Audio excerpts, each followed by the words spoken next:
I feel like a lot of us could agree that New Super Luigi U is by far the least exciting New Super Mario Bros. Game. Now this is a game that I've been dreading to play here on the channel for a lot of reasons, and I'm gonna get into that. But this game is bundled up with New Super Mario Bros. U Deluxe, and if you have New Super Mario Bros. U Deluxe, you can easily play this game. It's a more challenging version of New Super Mario Bros. U Deluxe, except Luigi is the only one here out of the brothers. Mario is nowhere to be found. I mean, obviously, we could see his hat is there at the table for, I'm assuming, is what is Peach's party, or maybe it's just a tea party, who knows? Peach has a lot of free time, right? So she could probably afford to spend her time doing tea parties and stuff. So she's hosting Toad, Luigi, and not Mario. Well, where is Mario? Well, he's obviously not here.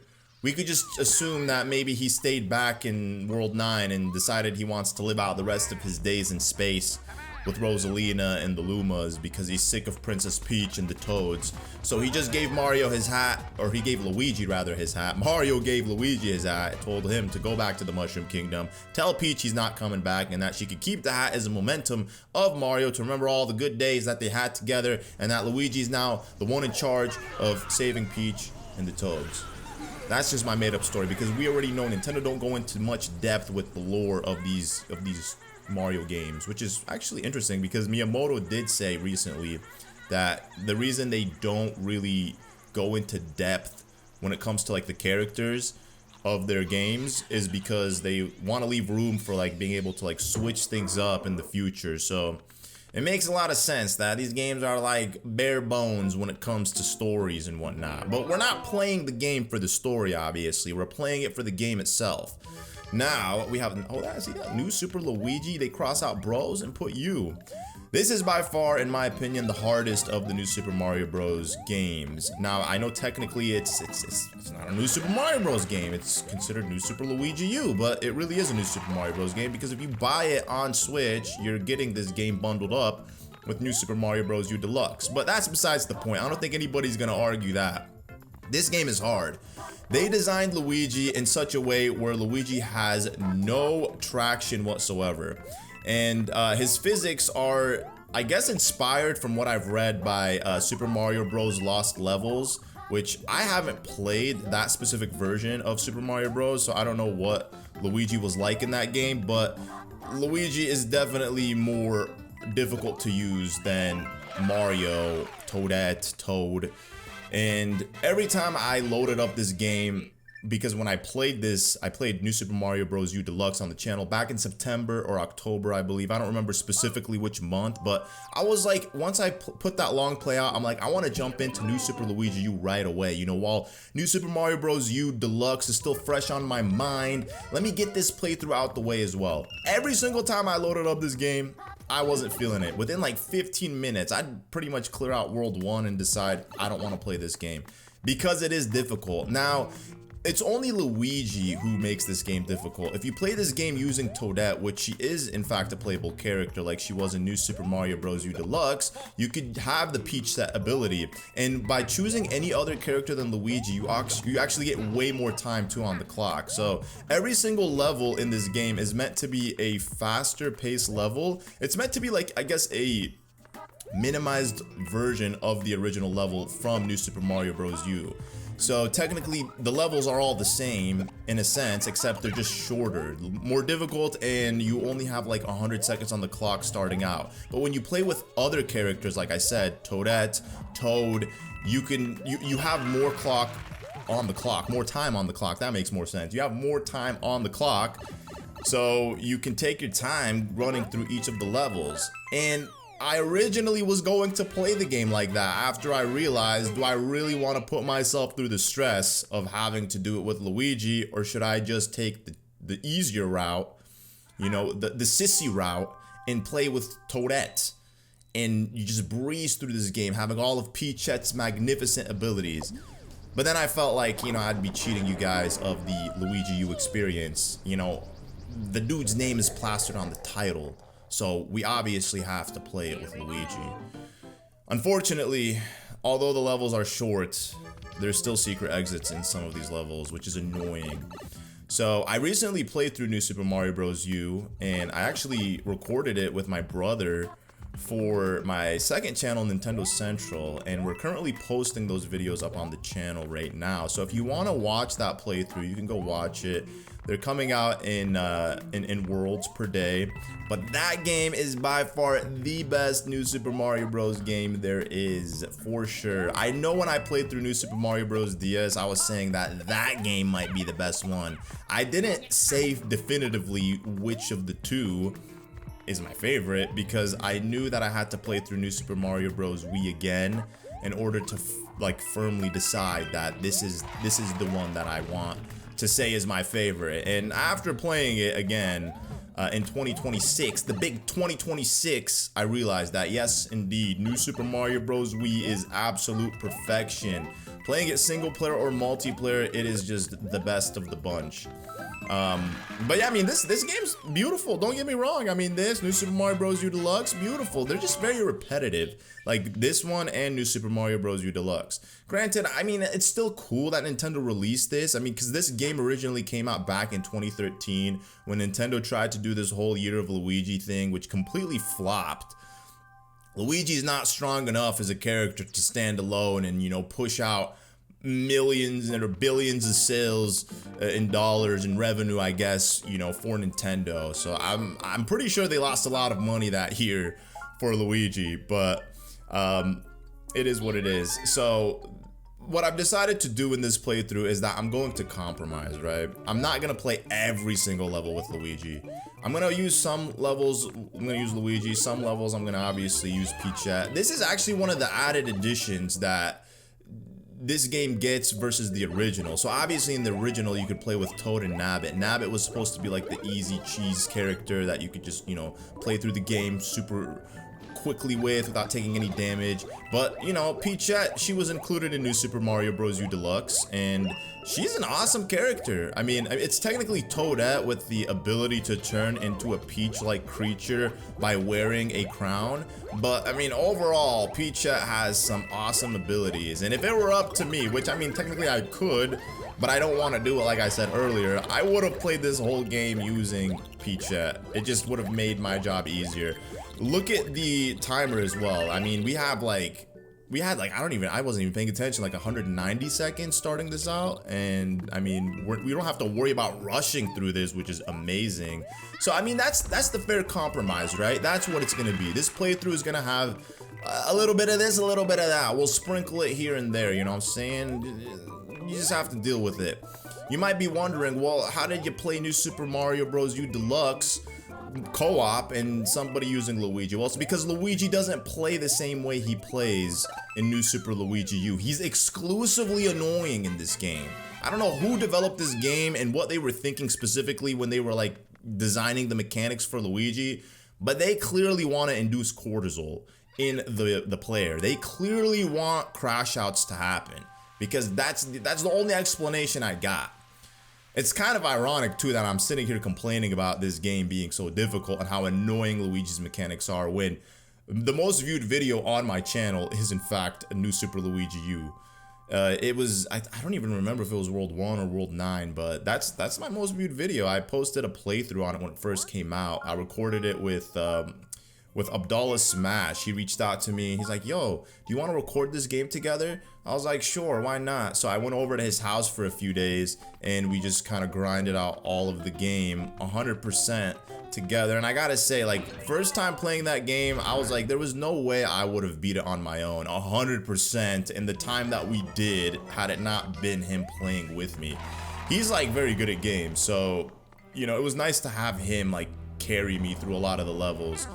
But that was like honestly back then when I felt like, oh no! I just was very sloppy with a lot of my gaming precisions, you know what I'm saying? Like, I feel like as I grow older rather, I play games that I used to struggle on when I was younger, and then I'm like, wait a second, this game is easy. I can't believe I used to think this game was hard. Me and my brother were actually talking about it recently, because I was in my home state, Iowa, for the last week, and I just got back earlier last week, so I was actually there the week before last week, And we were playing just a bunch of games, and from the games that we played through Super Mario 3D World, and my brother the whole time just kept thinking like, or saying like, man, I remember watching you play this game, and when you would record it for your channel, I always thought this game was so hard, and when I played through these levels felt so difficult.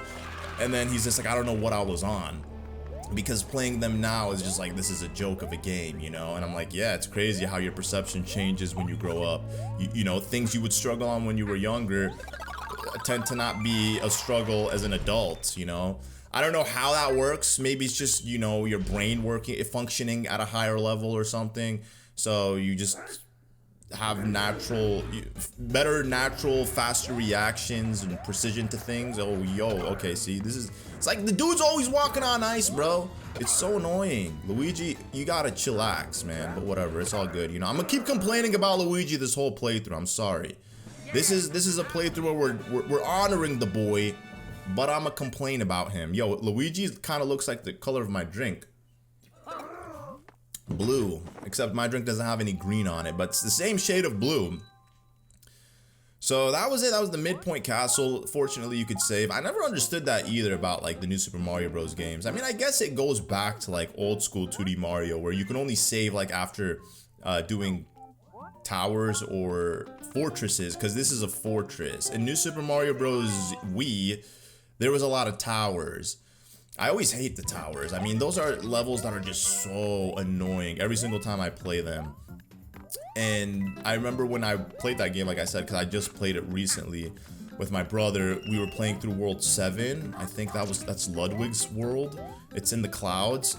The towers in that world, and even the castle, was awesome in that game, because you're not like you're inside of a tower, but the tower has no like walls, so you just see the sky going up. Like as you're moving up, you're just moving further up into the sky, so you see the clouds. And I'm like, see, the atmosphere alone changes the excitement and the enjoyment you have playing these towers. But other than that, yeah, they were just super repetitive throughout the whole game. And I even had the same complaint when I played through New Super Mario Bros. DS. It was the same thing. I just hated the towers. You know, they're just annoyingly repetitive. It would have been nice to see them, you know, try to spice up the formula just a little bit, but nope. They just literally said copy paste across 5 different games, just slightly changed the graphics up as, you know, hardware progressed and their consoles got stronger, and then, you know, just pretty much shelling out more of the same. You know, there's not really much memorable things and moments with this one, at least for me. It's like, yeah, it is a pretty game, but none of the levels really stand out to me. Like New Super Mario Bros. Wii and DS. It could be with DS that it's because I played it so many times as a young, you know, I guess kid. I was like an early teenager, so maybe that's why that game is kind of like embedded in my memory as like a core memory. But definitely New Super Mario Bros. Wii, the first time I played through that game was like back in, I would say 2011. And that game was awesome because I just remember playing it like on a TV, and then just like seeing how like wide the camera would go and zoom out when you're playing it multiplayer, and I'm like, wow, this game is huge. And having like the propeller suit, which I think is like one of the best power-ups. I mean, we get this little Yoshi, kind of the equivalent of the propeller suit, right? You know, he spins you upwards in the air. Okay, come on. And he also eats piranha plants. Granted, he doesn't like propel you upwards as fast as an actual propeller suit, but they did give us the Acorn. Look at this, we got an 8-bit Luigi, beautiful.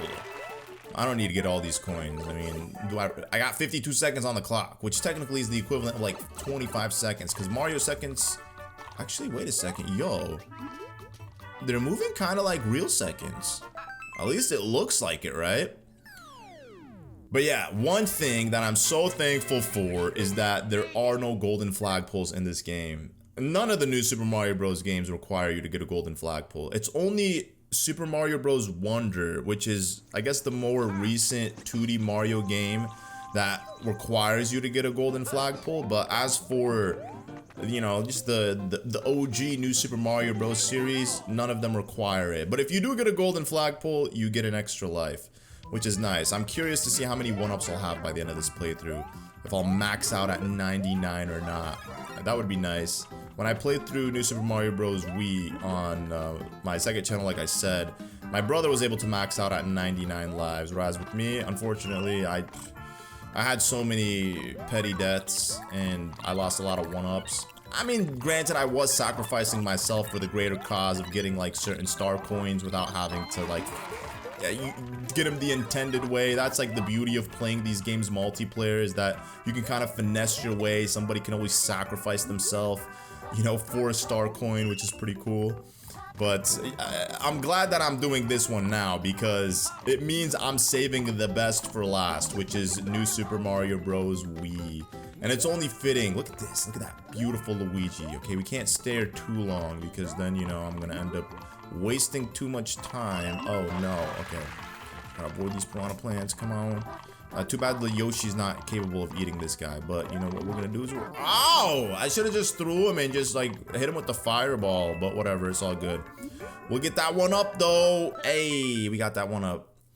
So, New Super Mario Bros. Wii, I'm still contemplating if I want to play that game solo or if I want to do a multiplayer. I think, just for the sake of consistency, I'll probably play it as a solo run, and then do a multiplayer playthrough, like, as a second playthrough down, along the line in the future. You know, so then that way, yeah, like, I could just, have, like, all the single-player playthroughs of the New Super Mario Bros. Games. And that will make it where I have literally, I would say, like, there'd be 5, 6, 7 2D Mario games 100% uploaded to the channel, which... yeah, that's awesome, man. It'd be nice to finally have a full series complete.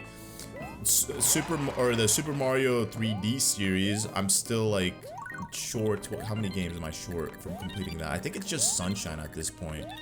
I did DS, I did 64. So yeah, I'm just pretty much short Sunshine. I did Odyssey. I mean, granted, they weren't 100% runs, but I do want to play through Sunshine 100%. Oh, okay, see? The Acorn suit is nice, but at the same time, it's kind of gimmicky, you know? Because, like, when you're using it to try to flutter, it doesn't flutter. It just kind of slows you down by gliding you slower. But what is nice about it, like, the only thing that I really like about this Acorn suit is just that ability to be able to glide forward, backwards, or just glide straight down. In New Super Mario Bros. U Deluxe, in that playthrough, I finessed World Star with the Acorn, which is really nice to have, honestly. I mean, there's a lot of levels that it didn't make sense to use them in, but I was able to like use them and like, you know, finesse my way through the levels. So I might end up doing the same thing in this one. One of my favorite things about the New Super Mario Bros. U series with this game, and obviously New Super Mario Bros. U, is that every single Koopaling battle takes place on their own airship. And you have to go through the castle and then cannonball or cannon launch yourself to the airship, which is really cool. Obviously, like, coming from playing New Super Mario Bros. Wii and then playing, you know, this right now, bro, these Koopaling battles are literally just so underwhelming compared to, like, obviously Super Mario Bros. Wonder. Super Mario Bros. Wonder, they did an excellent job, like, making the Koopaling battles unique. I wish, though, that the Koopaling battles had their own unique levels instead of reusing levels that were already in the game. But they did manage to switch it up, change the level up so much so that it kind of feels new and refreshed. But overall, yeah, I mean, it was pretty much a level. Every Koopaling battle was just a level that we've already played before. They just kind of switched it up in some sense. But it was nice to see them come back, because I feel like a lot of people were upset about that game not having the Koopalings, feeling like Wonder Bowser Jr. was not enough. And granted, he was not enough. We needed more for sure. But there you go, guys. World 1. You've got all the star coins in Acorn Plains. Alright, moving on to world number 2. We got Layer Cake Desert. Look at Boom Boom. Oh yeah, man. Shake that head, boy. Got the Fire Bros, the Goombas. It's a beautiful world, man. Beautiful, nice, sandy world. Alright, we're gonna take Baby Yoshi with us. Spike's Tumbling Desert. Spikes are gonna be in this level. Do we even need this guy? I mean, I guess we could take him. It's not gonna harm, right? Oh, okay, here we go, here we go. We're gonna just, we're gonna do a little bounce right here. There we go, nice. It's just he's very slow, man. But I definitely think he can eat the spikes. Ooh. Yeah, eat him. There we go. Can he eat the spike balls is the question. Oh, I don't think so. I'm not even gonna try to like have him eat a spike ball, but it would be clutch if he could. Oh no, come back here, baby Yoshi. I don't need him. Either that or I get the red coins. Obviously, I'm gonna choose the red coins, man. You know, like that's more important to have a power up. Oh no. Okay. Okay, you see that? Luigi's flutter does come in clutch. If you guys have ever played Super Mario Galaxy 2 using Luigi, you'll know that Luigi's mechanics in that game are obviously different from Mario's as well. But they're not that much different. Luigi is indeed a little bit more slipperier in that game, and he also has a higher jump. So when I do play through the green stars, the 120 green stars in Galaxy 2, I'm obviously gonna play them using Luigi because Luigi has that higher jump. Oh no, I forgot about these Nabbit missions. Oh no, some terrible weirdo stole a bunch of my stuff and he's so fast. Toad, do something for... Where's Blue Toad at, man? Where's Blue Toad? Why are you asking me to do this, dog? I lost my brother, and I'm saving the princess, and you want me to do this too? Go get Blue Toad, man. I didn't know for the longest time that you could switch between the Toads in this game, and I was mind blown when somebody commented that, oh, you just gotta click like this button, and it'll switch the color of the Toads. I'm like, what? I could have been using Blue Toad this entire time. I think by default it is Yellow Toad. I'm pretty sure Yellow Toad was the one on the in the cutscene at the beginning of the game, but I could be wrong. Anyways, we got these things. Oh man, this is gonna be intense, bro. See what is good, man? I'm just trying to get in the damn pipe. Oh, and we got these pokies. These pokies are interesting because they literally turn into oranges. There we go. See, how are you supposed to know that, man? How are you supposed to know that unless you've like already pre-played the game, right? I mean, I guess they want you to like mess around and experiment with different things to be able to figure out where the star coins are. I guess that's what makes this game fun, right? Collecting all the star coins. Oh no, oh no. Okay, we got this. Alright, we gotta just hit him in the face. Okay. What we got here? This is gonna activate blue coins. Blue coins are equivalent to 1 coin, which I never understood that. Like, why even put blue coins if they're only gonna give you 1 coin? I'm greedy, I want more. I'm used to the blue coins in Super Mario 64, how they are equivalent to like 5 coins or something. 3 or 5 coins, something like that. I'm pretty sure it's 5? It has to be 5. I feel like it is 5. But if it's not, then it's definitely 3. Ooh, no! Okay, well, I had to take some damage. And now I gotta get in there. Wow, Luigi, your jump is so magnificent and mighty. They should call you Jumpman. Look at that, bro. I just got the golden flagpole, and I was like a million miles away from it. Just fluttered my way, finessed that golden flagpole, slam dunked into it. Luigi would be an excellent basketball player to say the least. I mean, with that type of jump, Luigi, you should quit everything and just focus on a basketball career. Trust me. The NBA would cut you checks for hundreds of millions of dollars to play for them. Oh man, another one of these pipe levels. Alright, here, we gotta grab this star. And we gotta go quick. We gotta go fast. We gotta make sure we milk the star for what it's worth. Alright, we go. Gimme. Alright. Okay. Oh, gimme. Come on. There we go. Nice. Okay, we don't need the Glacier. That's his name, by the way. I didn't make that up. His name is actually Glacier. Well, actually, hold up. Is it Glacier? I think it is. I'm pretty sure his name was. Look at that, it's a Luigi. There's a lot of these little hidden Easter eggs, 8-bit Luigis in the game. I don't know exactly where they all are, so don't ask me, but. Yeah, Glacier is the name of the yellow Yoshi that glows. Correct me if I'm wrong, because I could have just honestly made that up. I do feel like his name was Glacier though, so like, you know, it just makes sense. He glows in the dark. Alright, boom.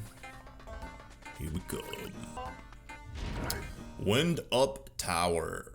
Wind Up or Wind Up? I think it's Wind Up. I mean, it makes sense for it to be Wind Up, right? Okay, alright. Alright, we gotta go quick. We gotta go quick. We gotta go quick. Oh, this is stressful. This is already stressful. Okay, give me the ice flower. It's a nice thing that they give me ice flowers when there's dry bones, because fire flowers obviously don't do anything to them. And I just feel like this is a theme. Oh my god, this is a theme in all of the new Super Mario Bros. Games. Like at least with Wii when I was playing it.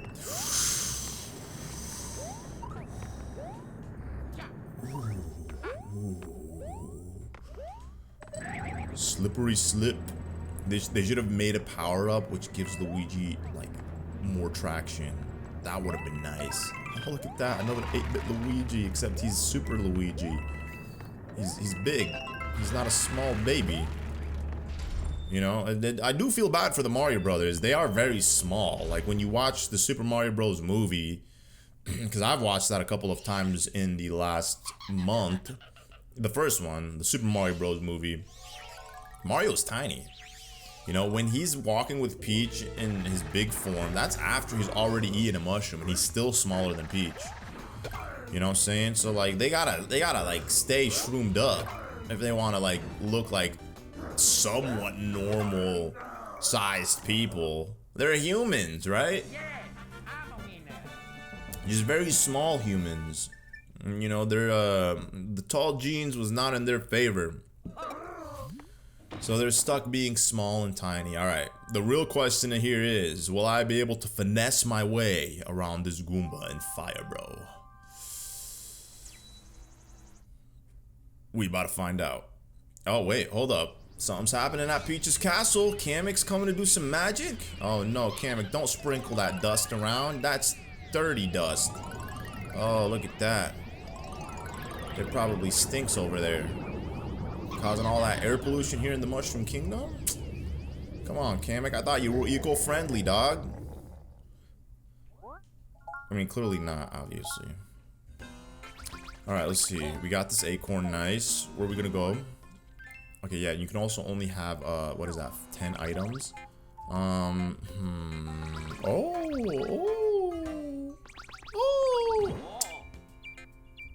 Bruh. Okay, whatever. We'll freeze them. This is where it would have been nice to have like a fire flower, but I could do that. That's actually smart. You know. Oh, nice! A propeller! What? I forgot propellers are in this game. Duh. Bro, you know what's so crazy? I literally played through New Super Mario Bros. U. And the whole game, I went through it, and I don't think I got a propeller suit. And I was like complaining, saying how I wish propeller suits were in this game. And then I got one at the very end, and I'm like, what in the world? I just got a propeller suit, and I was freaking out because I was like, dude, where was this at the beginning of the game when I needed one? So yeah, I mean, I take it back everything that I said. Propeller suits are in this game. Obviously, the propeller suit, way better than the Acorn suit. Unless it's a P Acorn. They should have made a P propeller suit. That would have been clutch. Having a P propeller suit where it just constantly propels you infinitely without having to land, that would have been sick to see. But I mean, it would have been way too cheap, obviously, to like have something like that. Okay, we gotta like ground pound this, see, because you weren't gonna be able to go through it. So obviously they're trying to finesse you by making you confused, like how am I supposed to get past this? But obviously you're supposed to ground pound it. Just like, oh, brother. So we gotta ground pound this one and then activate this little vine. Yes, a secret vine leading you to the sky. We never saw any of these references in any of the Mario movies, the Galaxy or the new Super Mario Bros. Movie, where they just hit a block and a vine appears and it takes them high up in the sky. That would have been cool to see because they virtually referenced pretty much everything that you could think of. That's something that I want to do one day, is like be able to. Okay, we got it. All right, now we gotta finesse our way through here. Ooh. Ooh. Okay, hold up. Okay, yeah. Nice. And voila. Short 2 coins from getting another one up. But it would be nice to be able to, you know, just go through the Mario movie and the Galaxy movie and then like literally find every single reference from any Mario related or any Nintendo related thing and just put it together in one video. I'm sure a video like that exists. Without a doubt, somebody must have done that. You know what's also really stupid that I just remembered? Because I was like thinking about like doing something like that. Like obviously if you're like watching the movie on like a paid service, you're not gonna be able to like screenshot or screen record. Like if I'm watching a video on my iPhone, like a movie that I bought, like the Mario movie, it doesn't let you screenshot. At least I don't think it does. Like whenever you try to screenshot, it just like the screenshot is black. If you do the same thing on the Nintendo Today app, it literally does the same thing. I was trying to take a screenshot of like one of the Mario Galaxy cards when I unlocked it, and it would just give me black screen. I'm like, why? Like, why? Like, who's gonna screenshot this and then do something with it, bro? Like, it doesn't make any sense, you know? But I guess, you know, it is what it is. Nintendo have the right to protect their, you know, their IPs, their property. So, you know, it is what it is, man. But I did unlock all 40 of the Mario Galaxy cards. I don't know if you guys are into that. Nintendo was releasing a new card every day. They weren't releasing a specifically new card, but you had the ability to like earn a new card every single day just by logging into the Nintendo Today app. And you know, I probably did it for like at least 50 days or 60 days because there was a lot of days where I would forget and I wouldn't open the app. But other than that, yeah, like that was like a huge incentive for me to like get on the app every day just to see which card I would get. Fortunately, they weren't like giving you duplicates, because that would have been annoying if like you get a duplicate card on a day that, you know, you're trying to get a new card. That would have been stupidly annoying. But fortunately, every day was a brand new card, so essentially you just needed to like open the app for 40 days consecutively to be able to get all the Super Mario Galaxy cards. Now, if you don't have them and you want them, you could still get them. I think you have up until like September or something before they stop with that. I don't know what happens after that, like if the cards just disappear or if they'll forever be embedded into the app. I don't personally see that being the case because Nintendo literally update this app like so much that like more days than not when I go to log in on it, it will tell me you have to update this app to use. I'm like, bro, I literally just updated it yesterday. So we'll see. It would be nice to be able to like keep those cards forever.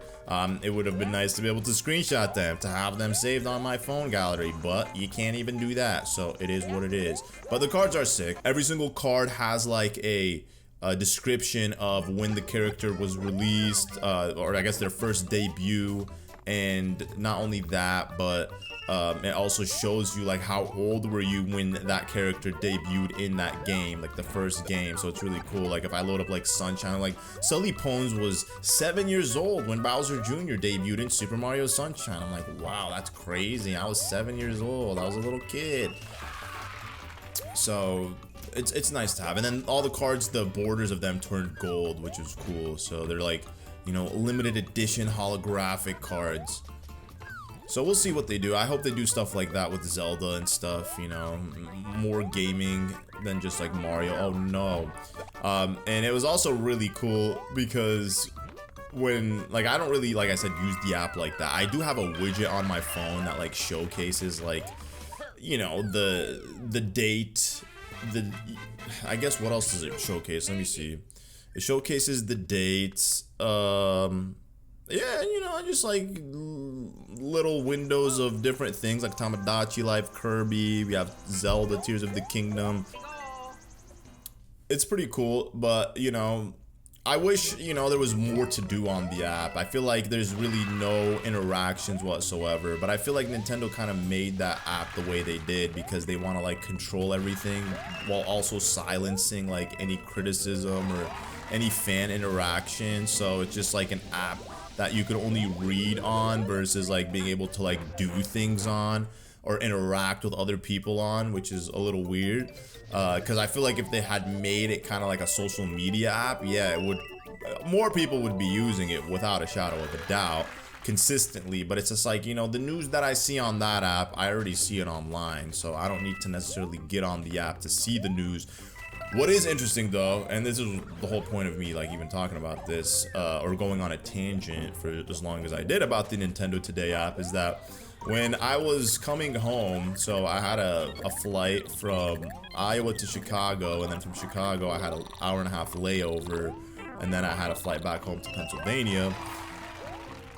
I was like sat there and I was like in the middle of like 2 people on the plane, and then like, you know, I'm just like waiting. We're taxiing into our gate, and then like obviously if you guys flew into O'Hare, Chicago O'Hare Airport, you know that it's like taxiing, like whether you're taking off or landing, is so annoying in that airport. And what happened was, I just randomly get a notification on my phone saying that the Star Fox Direct is about to start. I'm like, what? Star Fox? I'm like, wait a second, the rumors were true. And the rumors of the Direct literally being announced on the Nintendo Today app was also true. And I think that was like the first Direct ever that I like witnessed just being announced on the Nintendo Today app, which was like really insane. I was so excited to see like what Star Fox was all about. Oh no! And then I was like really disappointed when I saw that it's a remake. And then I got really hyped again when I saw how amazing that remake looked and how beautiful it looks. I'm not like too crazy about the character designs of, you know, Fox and, you know, Falco and the gang, but, you know, I guess to each their own. It's still growing on me. It's a game that I'm definitely looking forward to playing, and especially it being designed from the ground up. I think yeah, like, you know, Star Fox 64 being remade in 2026 is a good start for them to lean in towards like creating new Star Fox games. Like, imagine in like a year or two they give us like an adventure Star Fox game, not just like a rail shooter, on-rail shooter Star Fox. Because I mean, a lot of people are not really fans of like on-rail shooters. Personally, for me, I like them. I loved Star Fox 64 as a kid. I don't remember the last time I played it, but I remember as a kid, me and my brothers were obsessed with it, and we played it so much. But, you know, I've never really played a Star Fox game outside of that, so I'm not like the biggest Star Fox guy. But when I saw him in the Mario Galaxy movie, I was really hyped up, because I was like, as a guy who grew up and learned to like have this infatuation with the universe, space, all that, I feel like Star Fox is Nintendo's IP to immerse us into the universe, like truly. Mario Galaxy cannot scratch that itch. I mean, it's good in so many ways, but when it comes to like an immersive space experience where you're traversing, you know, in a spaceship, Star Fox is that game for sure. But we did it. We did it, my friends. We've completed World 2, Layer Cake Desert. Now, the real question is, do I go to World 4? Or World 5 or World 3? I guess I'm gonna go to... Yeah, we're going down, baby! We're doing Sparkling Waters first. Between Sparkling Waters and Frosted Glacier, I would say Frosted Glacier is more beloved to me. I mean, don't get me wrong, I love World 4 or World 3, Sparkling Waters. Wait, actually, which one is World 3? You know, I think it's this one. I'm pretty sure it's this one. Usually the third world is the water world. But I do like I do like both of these worlds. I mean, the atmosphere in both of these worlds are just immaculate, to say the least. Come on, chain, chain, chain. See, chaining is more important than getting this, but I'm gonna grab it anyways. Get out of here. Get out of here, little emoji crab. It's like a poop emoji with a crab's body. Okay. Okay. I think we gotta just wait here to get down in this pipe. And it's gonna take me to an underwater segment where I'm gonna have to see Big Bertha, maybe? Nope, I'm gonna just see a beautiful Luigi. They're giving me respite here. They're like, you know, we're gonna let you chillax. We're gonna give you a great underwater experience without having to worry about any cheap. Thank you so much, Nintendo. I really appreciate your generosity, your mercy that you've had on me. It means a lot to me, and I only got like 50 seconds to get through this, so I gotta go fast because I'm a little stressed. No. Alright, hold up. Where's this last one? Yeah, there we go. You know, again, how are you supposed to figure that out? Like, logically, think about it. If you're playing this game for the first time and you got like 100 seconds on the clock and you're sat there looking for the coin. But I feel like a lot of people standing on that edge would just naturally want to ground pound. It just makes the most sense, you know? You just see a bunch of blocks and you're like, I wonder what happens if I ground pound down here. And then lo and behold, a star coin pops up. So I guess it's not unnatural to do what I just did and find the star coin, right? It just comes naturally. Urchin Reef Romp. Oh no, these spiky poker fish? I don't even know what these things are called. I know one of them is called Bertha, I believe. It's like the weird looking big cheap with the eyes. The scary one. And then there's like a poker fish too. That's I would say like siblings to this sea urchin. I mean, this could just be called a sea urchin. I mean, honestly, I don't even know. But did you ever notice that they're golden cheep? That was a golden cheep from Mario Party. Now we know where they come from. Mario Party 10 is a game that I want to play though, again, and 9. Honestly, like those two games, I've been intending on playing them for a while. I just love the mini games and that. And honestly, the boards in them are pretty fun too as well to play. Oh no, oh no, oh no! I'm getting sucked in quick. All right, so this one we definitely need a fire flower. Otherwise, it's gonna be really hard to get this star coin. So I guess we could just, you know, shoot them. I mean, technically, yeah, an ice flower works too.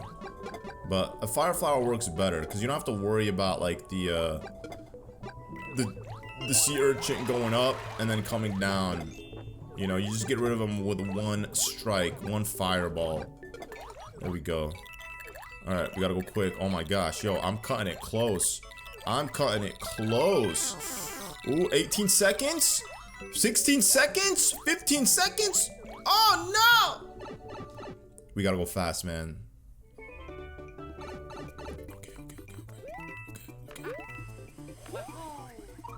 Nice, with 8 seconds remaining. See, that's what makes this game stressful. This right here, the time limit, man. What did the 8 seconds do for me in terms of points? I don't know, man. I'm just grateful I got out of it in one piece. So let's go fight Boom Boom, I guess. You ready, Shish Kebab Tower? Let's do it, Boom Boom.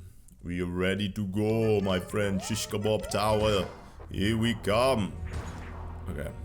This is gonna be intense. Oh gosh. Yo, I do not like this, but here, we got the first star coin here. I mean, this was obvious, because I mean, like, one of the Bowser Jr. faces is, like, grayed out, where the other one is, like, filled in. Saturation is turned up. Same way they turned up Luigi's slippery mechanics. They slid it up all the way. Oh, no! Okay, yo, I gotta chill. I gotta chill.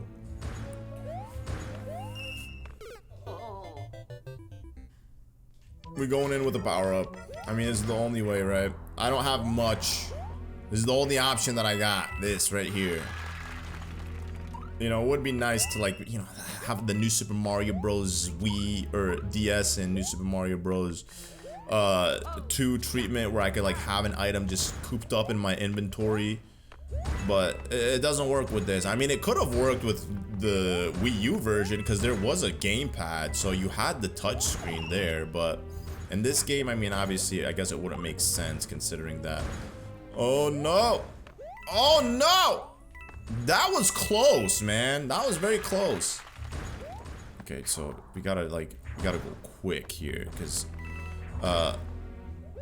ooh, oh, man. Okay, well, whatever. Okay. There we go. Okay, there has to be an item. They ought to give me an item. Otherwise, it would be cruelty. Yes, fortunately.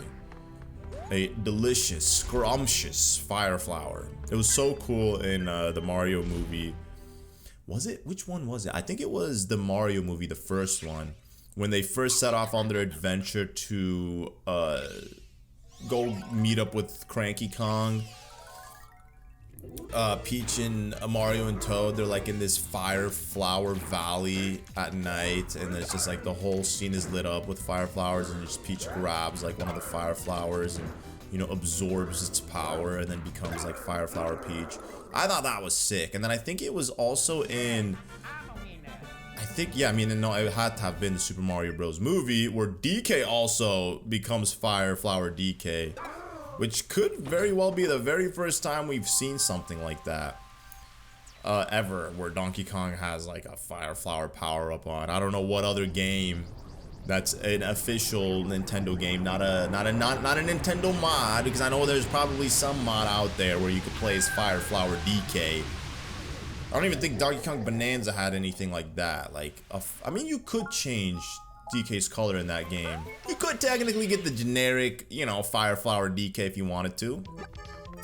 Here we go, hop onto cargo. I wonder, I actually don't recall, is Roy the guy that we're fighting here in World 3? Because, you know, all these spooky houses, these spooky ships, these haunted ships, they belong to Roy.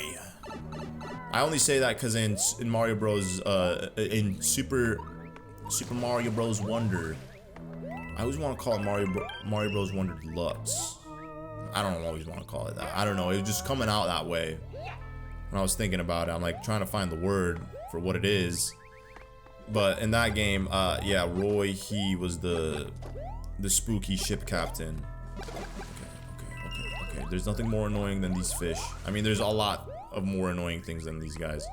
Then you got these boos that are not scared. I don't know what's wrong with them. Like, these guys, they took some type of confidence concoction or something, because they're legitimately not scared of me, which makes them even scarier. You know, people have been saying there's gonna be a Luigi's Mansion movie, which I don't know. I mean, I wouldn't mind seeing a Luigi's Mansion movie. I think that would be great to do, but I just don't see it happening. You know, I don't see it. I wonder what the third Mario movie is gonna be like. I mean, they obviously set it up with Daisy at the end of the movie, so we know Daisy's gonna be involved. It could be a play on Luigi, you know, Luigi saving Daisy. That would be interesting. But it could also be a setup to a whole Luigi's Mansion movie. Imagine that. Like, imagine that, yeah, we do get a Luigi's Mansion movie, and it's set up based off of the third Mario movie. You know, that would be pretty cool. And it's crazy because when I was watching the Super Mario Bros. Movie again recently, there was a segment where Peach, like, she talks about where she came from. And she's like, this was my first memory. I just remember coming, you know, through a pipe, and, you know, I was embraced by the Toads, and she was wearing, like, the same outfit as a baby that she was wearing in the Galaxy movie. And I was like, wow, like, this literally foreshadowed the Galaxy movie 100%. And then, like, there was also a scene in that movie where, oh no, the Toads are huddled around, like, the map of the whole world, not just specifically the Mushroom Kingdom. And they're talking about, like, Great Kong Island or whatever. And then you see a desert with pyramids, and it literally I'm assuming that's like Saraslala, whatever you call it, Daisy's homeland, because, you know, she's from the desert. So I'm assuming that's what it is. So it's like they kind of also set it up for the third movie, but again, I don't know what the third movie is going to be about. You know, we just don't know. Like, I couldn't even speculate because they already did the Galaxy movie. They did the intro origin movie. So, like, I guess it would have to do with something in, you know, just the Mushroom Kingdom, just their world, not obviously the universe. But who knows? Regardless of what it is, I'm very excited for it. Whatever it may be, I'm super hyped to see what it is. And, you know, I'm assuming we're not going to get it for the next few years. Same way there was, like, a buffer of a couple of years between the first one and the second one. I'm assuming it's going to be very similar to that. Now, this level is very much like a Mario Party minigame, except it moves very slow. So you got these branches, or this giant tree that sprouts leaves. It definitely reminds me of a Mario Party minigame. Oh gosh. Oh gosh. Oh no. Okay, well, what am I gonna do here? I'm just gonna have to finesse my way. Ooh!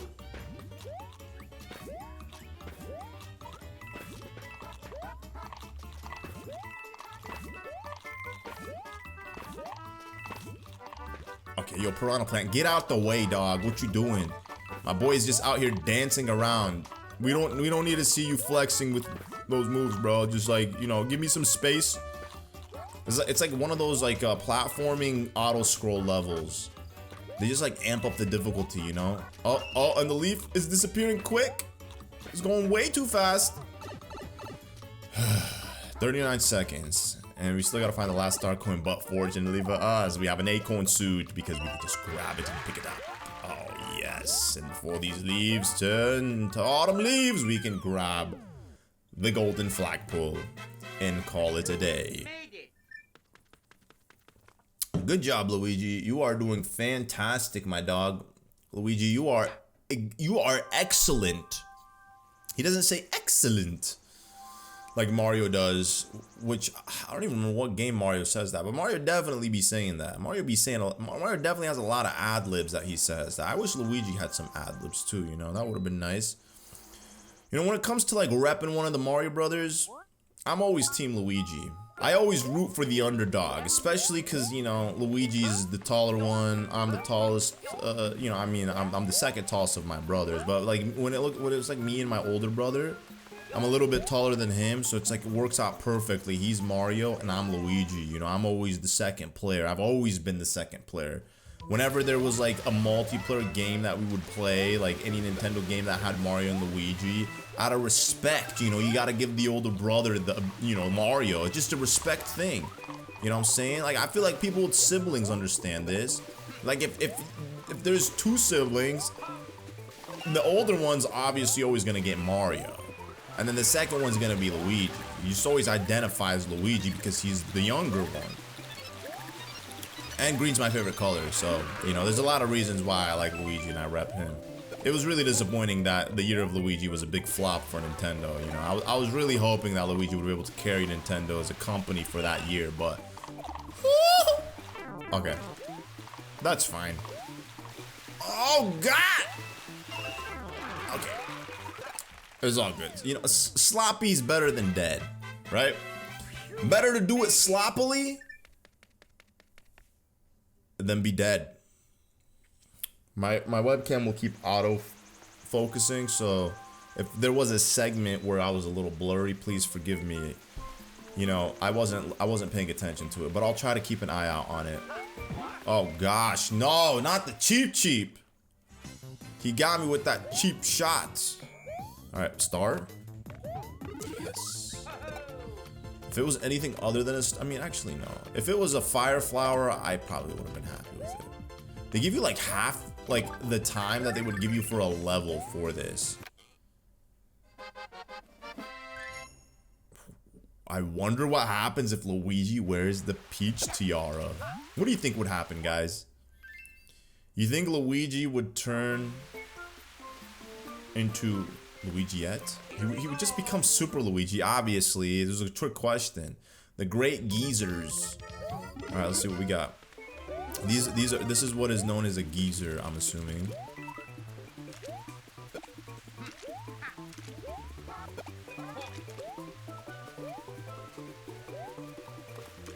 Ooh. Just gotta wait it out. We gotta wait it out. Yeah, boy. There we go. Alright. Stay back. Cheeps, stay back. Don't give me with that cheap shot. Alright, here we go. Ooh, yes, perfect one. Ah! That was pathetic, man. On the last coin, too. Okay, well, you would think that the penguin suit would give me more traction, but it don't.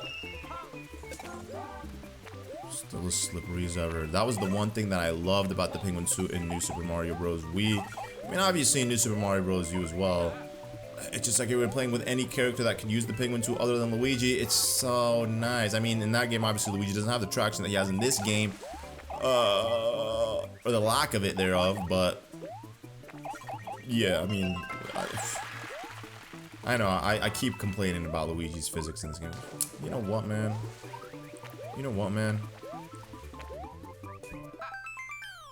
I had to save the day. There was just a lot going on there. The golden flagpole was necessary. It was a requirement. 2 more levels left here in this world. World 3, Sparkling Waters. It is confusing sometimes, you know, you go up and down. But what do we got here? We got the Dragon Eel, which we see also in Mario Kart World. I love how, like, when you play through Mario Kart World, you see, like, all the references of, like, the different creatures in the sea. Including this Dragon Eel who comes out of the water at random times. Super nice. Mario Kart World is just, like, perfection when it comes to, like, a Mario Kart game.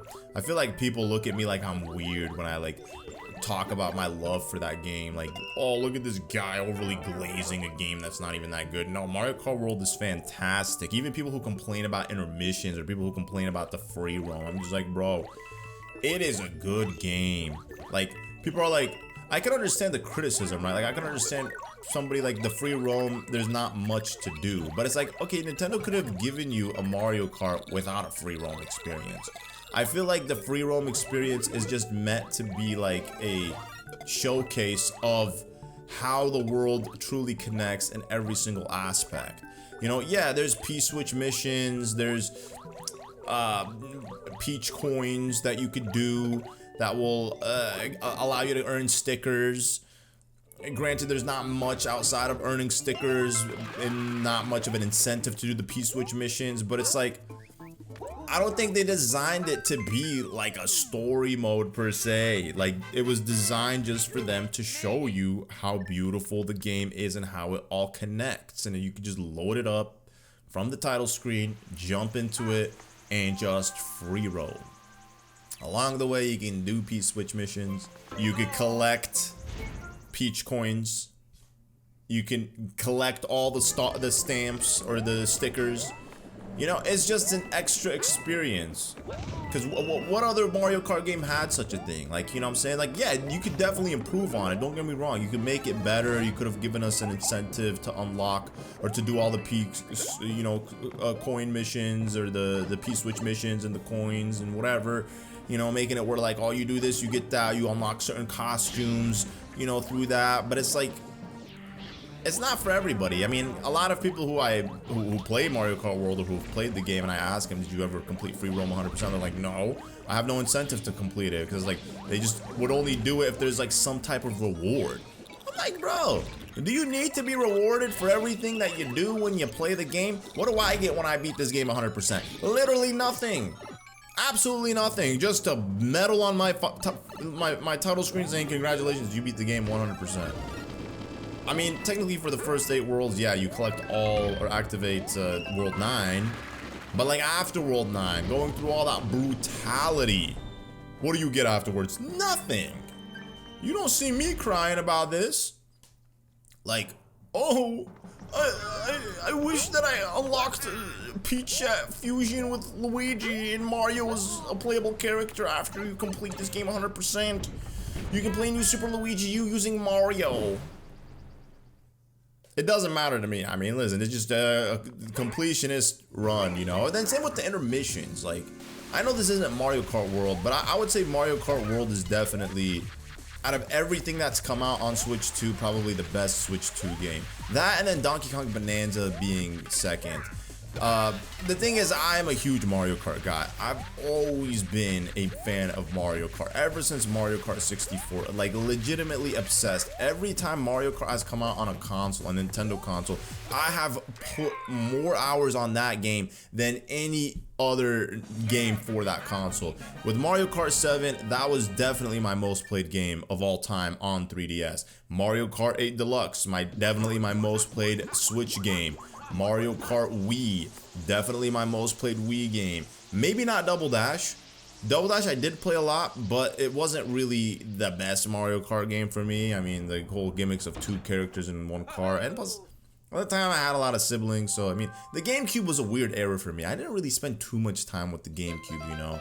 So I don't really remember much of that. I think Melee must have been my most played game. But when it comes to like Mario Kart 8 or Mario Kart 9, or technically Mario Kart World, that's definitely my most played Switch game, or Switch 2 title. I think I have like about 120 hours on it, and You know, I did upload a long play on it recently on the channel, and then even when I was in Iowa visiting my family, my younger brother and I, we did a whole playthrough on that as well, and it was really, really fun because my younger brother is like on par when it comes to skill level with me, so we were just like neck and neck the entire time, having so much fun playing it.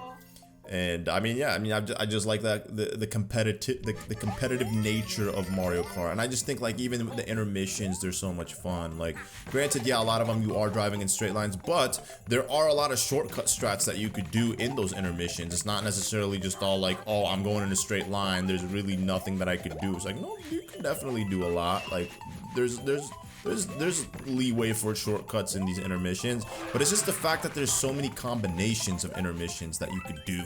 You know, that's what makes the game so much fun. And then the game just feels full of life because there's so much happening throughout every intermission, every track you go on. There's just so many NPCs, so many you know, cars on the road if you're driving on main roads, that the game feels full of life and character that I feel like no Mario game has had the likes of, except for like Odyssey. Odyssey felt like a very lively game in the sense that there was so much happening in each kingdom that you never felt like you were alone in that game. Wow. Oh, I guess if I get like the same number, I get this little victory celebration. Oh, yo, Toad, what you got for me, bro? Thanks a ton. Here, take this. A fire flower. Wow, nice. Alright, moving on. We have Cooligan Shrooms. Cooligan Shrooms? What is a Cooligan Shroom? Is that like a name of an enemy? Oh, is that? I think that's what it is, right? Cooligan? Oh, no. That's not the Cooligan. I think the shrooms that I'm standing on that tilt back and forth are Cooligans. But this is a very beautiful world. I've always loved the night sky vibes of this world for sure. That's the thing about this game. It is a visual feast. This New Super Mario Bros. U Deluxe, I think that's what makes me tolerate playing it. I think once you get past the first two worlds, the game gets good. World 1 and 2 are just like very repetitive to me in nature and just very slow. And I never really liked desert worlds in any of the 2D Mario games. It's always my least favorite. I know, ironic coming from the guy who literally comes from the Sahara Desert.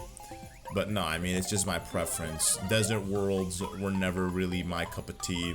I also would say too, like, imagine, like, you know how, I know I'm still talking about Mario Kart World, which is weird, because this is not a Mario Kart World playthrough, but I was literally, like, thinking about it, like, when they first revealed, because I always wondered for a long time, like, how Nintendo's gonna reveal the next Mario Kart game, you know?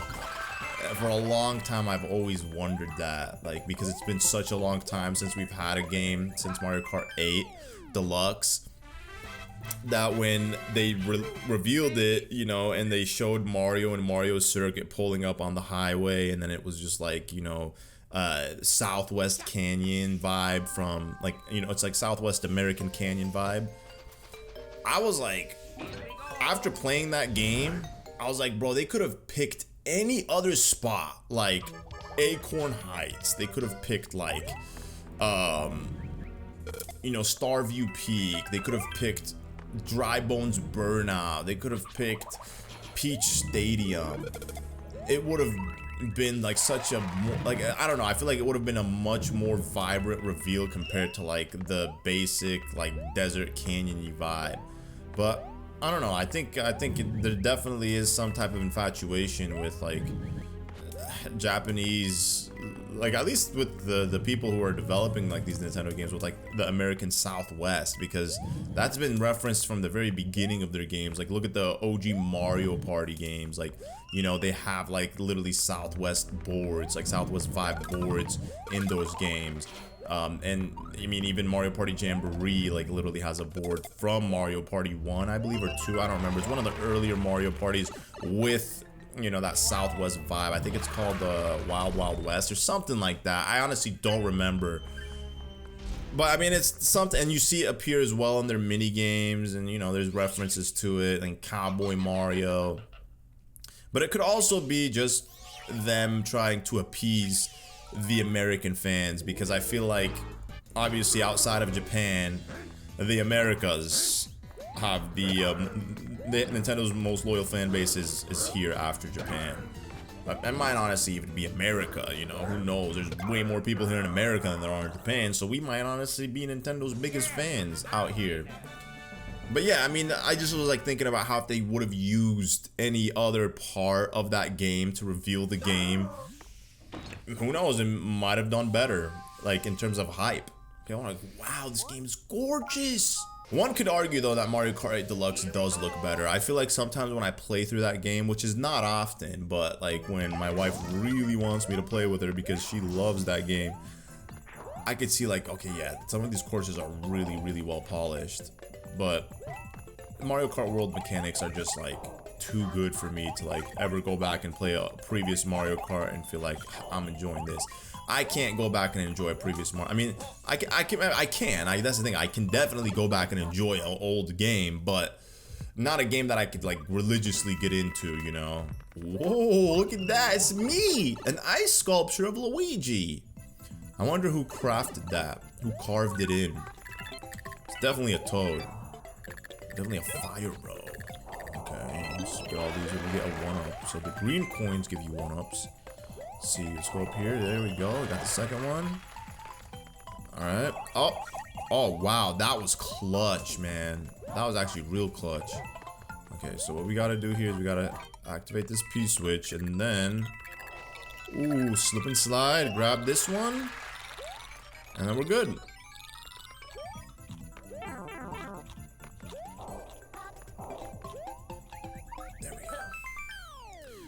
Not bad. Do I have 1,000,000 points? I do. I have 1.1 million points, which is incredible. So, Star Fox, rumored to come out, got leaked. Well, I mean, technically it didn't get leaked, but it was just rumored to come out, and then the rumors were correct. Another one of these rumors is 3D Mario being delayed till 2027. So it is disappointing that, you know, we're not going to get a 3D Mario in 2026. However, if the rumors are correct, which they seem to be correct, we're going to get a Zelda Ocarina of Time remake. And it's going to also be a ground up remake, which I would definitely say if we get that this year, I will be satisfied. I will gladly wait for a 3D Mario next year. And apparently there's going to be like DLC for Mario Kart World as well. So imagine getting getting DLC for Mario Kart World and then getting 3D Mario in the same year. That alone is enough to, like, you know, sell me on getting a Switch 2 if I didn't have one, for sure. But unfortunate news, Switch 2 prices are in fact going up. They're going up in September by $50. So if you don't have a Switch 2 and you'd like to get one and you're planning on buying one and you want to save that $50, then now's your chance to get a Nintendo Switch 2. I sound like I'm literally getting paid by Nintendo to promote the Switch 2, but I wish. That would be amazing if Nintendo could acknowledge me and pay me, bro. I would sell that. I would sell the Switch 2 to anybody.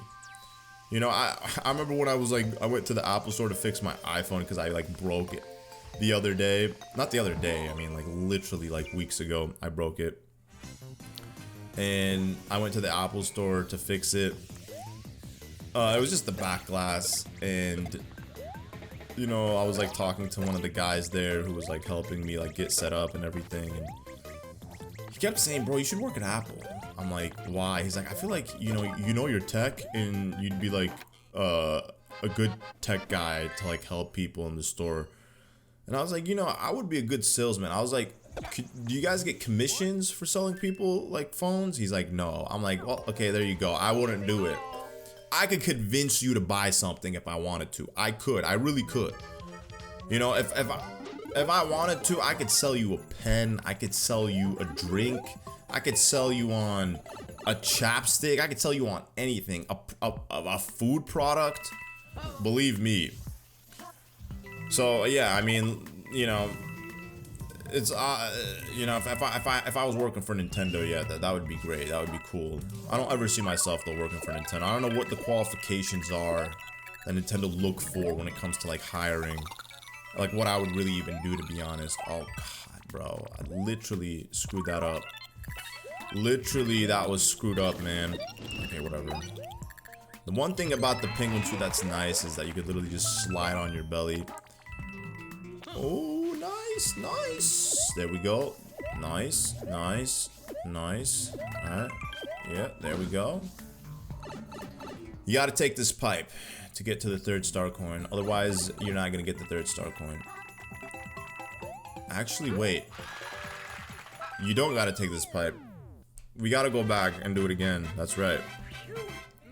You know, there's a secret exit, of course, which I absolutely hate. I hate secret exits. I hate that I have to go back and replay the levels.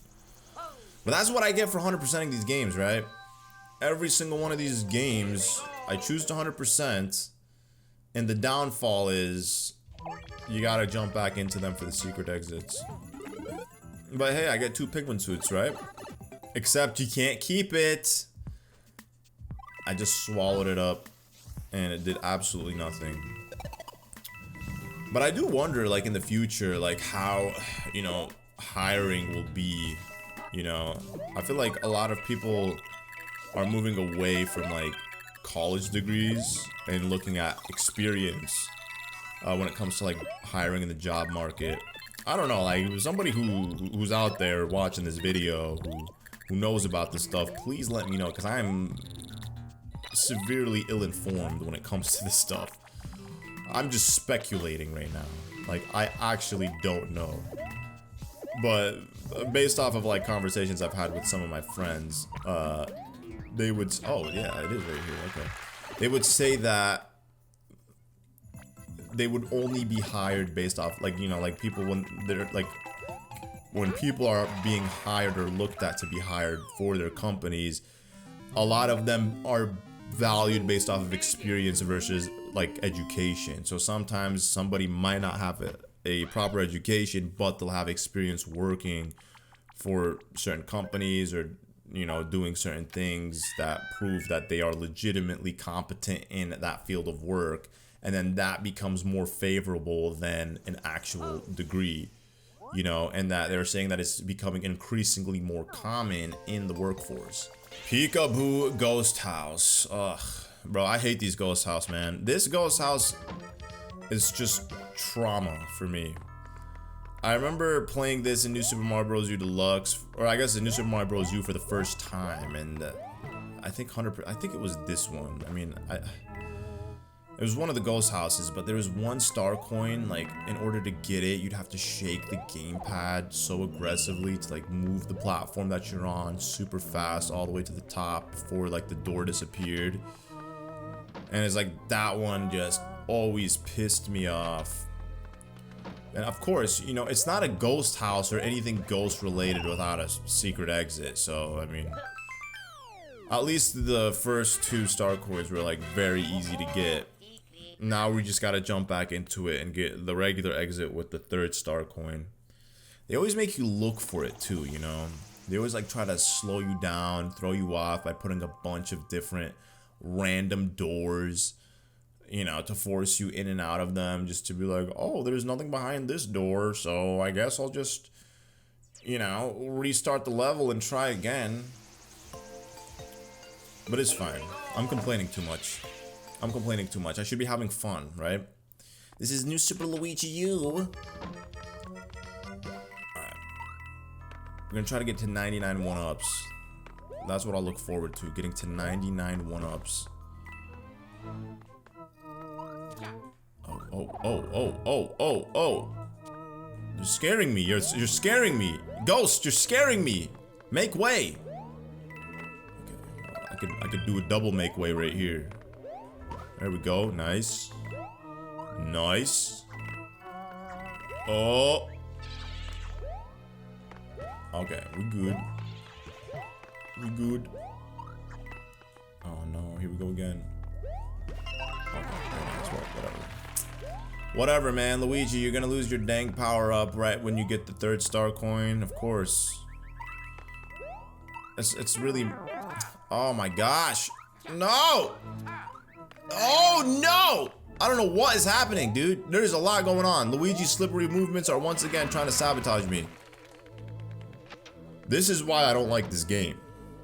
You just witnessed exactly why I don't like this game. It is stressful. I don't know who was telling me. I think it was my brother who was telling me that there was a study that shows that people who play Mario games, specifically Mario games, their stress levels are higher than average. You should not play a game and feel stressed. I mean, okay, no, there's definitely games that will stress you out, like any of the Souls games. But you should not be playing a Mario game and feel stressed. That's a no-brainer, bro. If you're playing a Mario game and you feel stressed, there's a problem. But most Mario games are like that. I'll even admit it, for sure. Yeah, I mean, even with like Mario Kart games, for sure. Because I mean, if you're playing it competitively online, you're just like on the edge of your seat, man, trying to win. But I guess when you're playing against computers, it's fine. Or then like something happens and then you just like get so mad, you crash out. Bro, that's happened so many times to me when I was younger. Like I would be a tweaker, bro. I would easily crash out. I remember even like when I'd be recording videos, bro, sometimes I'd crash out so hard. Obviously I'd cut it out. I'm like, bro, I'm not putting this craziness on the internet. I mean, granted, looking back at it now, oh man, they would have made for some hilarious moments. But nowadays I'm more calm, you know, I'm a little bit older, so you know, I gotta keep the stress at bay. I gotta keep my blood pressure in check, gotta keep the stress at bay. So it's just like, I tend not to take it seriously. Like, it's whatever, it's a game at the end of the day. You're not gonna be perfect at it, so you gotta just treat it like it's literally just a game, you know? And it does alleviate a lot of that stress when you look at it from that aspect. But still, I mean, every now and then, yeah, I mean, a crash out is bound to squeeze out. It's bound to happen. I remember my brother had this huge hole on his desk. I think it was because he smashed the controller on his desk, or it was the Wiimote. It was some type of controller. I don't know what game he was specifically playing. It could have been Sunshine. Sunshine definitely would do that, for sure. Yeah, Sunshine would be a game to cause you to tweak out. There's definitely some stars in that game that are tweaker stars. Alright, gotta go quick. Give me some. There we go. Oh yeah, one thing I just remembered. Well, I guess, I mean, I'll talk about it. I mean, it's whatever. I can talk about it now because I'm not gonna do it. I'm most likely gonna just do New Super Mario Bros. Wii as a single player run and then do a co-op one later down the road. Imagine like in 2027, I just start posting like all of the long plays that I posted in 2025 and 2026, except they're all co-ops. Oh, that would be awesome. And like throwbacks too, with like, you know, YouTubers from the good old days. That would be a dream come true for sure. But I mean, no promises. If I ever did co-op playthroughs, it'd probably be with like what? Bruh.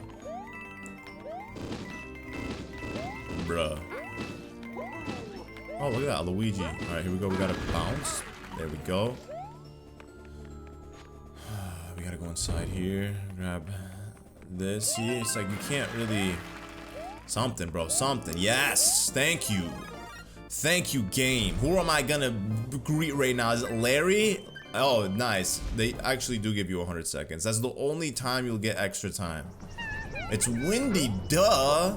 Bro, I literally was just looking at her face before I jumped in the castle, and I'm asking if it's Larry. We just took Larry out. We've been taking Larry out. I don't know why I thought it was Larry. I just associated the blue with Larry. My bad, Wendy.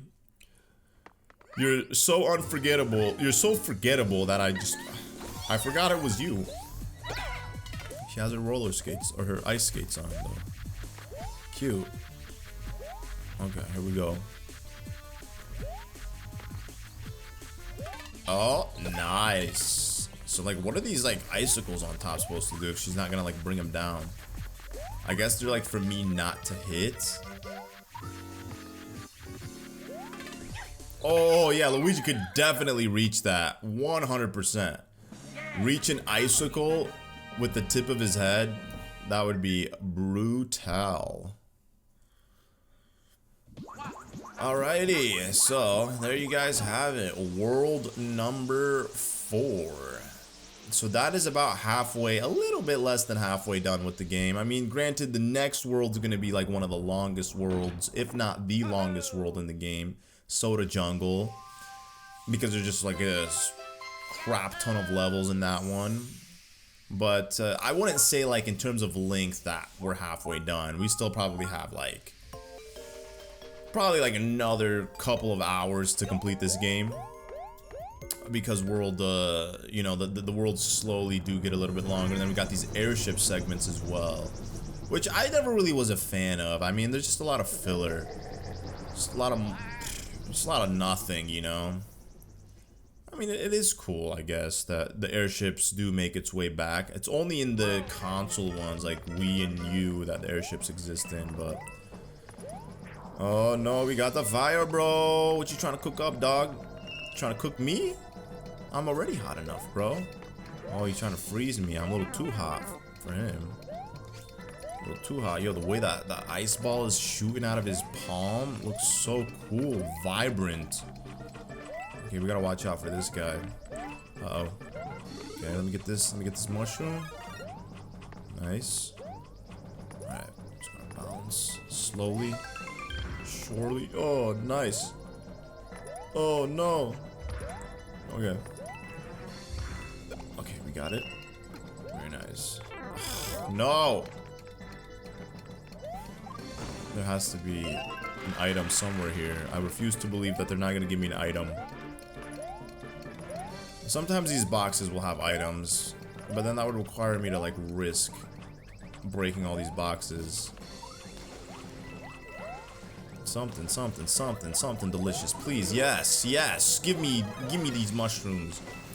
I wonder, like, the Kooplings or Bowser Jr., they really just planted these item boxes for me. They're like, you know what, we're gonna make it fair. They're really looking for a challenge. It's like they almost want me to catch up to them. I definitely liked the segments in New Super Mario Bros. Wii more than New Super Mario Bros. U when it comes to the airships. Because oh my gosh, that was ridiculous. In New Super Mario Bros. Wii, you use the Wiimote to shake. You're in a clown car, and then you just shake the Wiimote to like maneuver closer to Bowser Jr., shaking him to like one of the two sides of the electric walls that appear when you're fighting him. This is an underwater segment fight, which who's a fan of an underwater segment fight like this? Not me. Maybe somebody out there might enjoy this, but this is definitely not my cup of tea. Again, I'm criticizing this game, but I'm coming off the you know, New Super Mario Bros. Wii. Like, obviously it's gonna be night and day difference for me. But you know, it's still a game. It's still a New Super Mario Bros. Game. It's still fun, depending on how you look at it. This is just slow though. Alright, now we gotta wait for this thing to look at me. There we go. That was actually easy. I got lucky there. This is the way it angled going back towards him, because that could have taken forever. But beautiful red carpet, beautiful design here, Bowser Jr. You definitely know how to take care of your daddy's airship. Uh-oh. He's gonna break it now. This is why you shouldn't put a kid respond. Oh no, he's not gonna break it. Wait, is he gonna break it? No, he doesn't break it. Okay, not yet at least. But at some point, yes, he will break it. Hey Luigi, you did it! This piece of land here separates Sparkling Waters from Soda Jungle. The two lakes do not mix. It's pretty incredible, huh? That they're right there. One could just build a passage in between that plot of land, and then the two bodies of water will collide with each other. One most likely overcoming the other at some point. But I always wondered why Soda Jungle has like bubbles coming out of its water. Is it because it's supposed to be fizz? Like, I mean, it's only in the overworld, but when you look at the Soda Jungle water here, of course there's no fizz. I mean, I guess you could kind of say it's fizz. You know, the little dots in the purple swamp. Oh no! Yo, that was a clutch save. Hold on, I need to get on this guy, and then, you know, we need a little smackety-do here just to be able to get this vine. Look at that, it's Luigi falling in the lake. That's what Luigi looks like when he dies. When he loses a 1-up. his hands, he throws his hands up in the air for some reason. Why? I don't know. But Mario also does that for whatever reason. They just throw their hands up in the air, like, oh no! Okay, so this time we gotta finesse our way backwards. Once we grab this mushroom here, because it's the only way we'll be able to get this. We gotta go quick. You know, it's very stressful, bro. I mean, come on, look at the clock. The clock is, we're down to 50 seconds, half the time right now. And I gotta make sure to be very precise here with my movements, lest I fall into this poisonous swamp. Okay. Jump! There we go. It'd be nice to see like a 3D Mario game with a vibrant, swampy area like this. We only ever see them in the 2D Mario games. Like, for example, every world, well, not every World 5, but there's always a jungly world in the 2D Mario games. I would say with the exception of the old school 2D Mario games, but all the new Super Mario Bros. Games follow the same formula, like very similar themes of worlds. Okay, well, this one, Dancing Blocks Poison Swamp, is not the easiest level, to say the least. It can prove to be trialsome, but we got this. We just gotta make sure that we... Oh no! Yo, these blocks are really dancing. I do not remember this, obviously, in New Super Mario Bros. U Deluxe. Like, I'm telling you, they definitely switched it up a lot. Like, the levels do feel very refreshing and unique in this one. They're not copy-paste, for sure. It's just the overall... Oh, no, dude. How was one supposed to do that without the Acorn suit? Like... That was very stressful. Alright, here, we're gonna just use this Koopa shell to be able to get it nice. I was gonna say, if the Koopa shell was too short to be able to, like, touch it, that would have been super annoying. Okay, so we gotta, like, go backwards with this one. There you go. Finessed it. Okay, and, okay, wow. Well, thankfully the Acorn suit had a little bit of a boost. I finessed that golden flagpole, and I ended it with 44 seconds again. So 44 seems to be the you know, that lucky number, you know, that I end the levels off with. Thanks a ton for your help. Take this. P-Acorn? No! Fire Flower. Why? What am I gonna do with the Fire Flower Toad? I mean, it'll come in handy. You know, when you need a throwaway item, just use a Fire Flower. It's definitely the one that you should use. It's like the equivalent of a mushroom, right? But you get like 2 hits instead of 1. Heart of the Bramble Woods. Again, another trialsome level. This one... Okay, okay. Oh, yes! That was beautifully executed. Usually when it comes to like collecting the red coins, I feel like I don't do a good job at it. I tend to panic very quickly. Okay, okay, okay. Okay, there we go. First one, and then the second one appears right after. This one we can actually get just by doing this. You know, one might have thought that the blocks would have turned into coins after the P-switch deactivated, but fortunately, oh no, that wasn't the case. That was not the case. Alright, we gotta watch out for these thingies. These things are literally in Mario Kart World when they move their way downwards, like when they're standing like that. They become boost panel. Well, not panels, but like boost circles. So you drive through them and then you get a nice little boost. They do look different though. They're not jungly vibed out. If that makes sense. They're not made out of thorns the way they are in this game. Here we go. Stone Snake Tower. Now, this is also, I'm telling you, bro, World 5 is just a difficult world in this game. I feel like at this point in this game, this is where like it becomes kind of tedious. It just becomes difficult. Okay, am I gonna be able to get all these? Let's see, let's see. Here we go, there we go. Nice, nice, nice. Awesome, we got it, guys.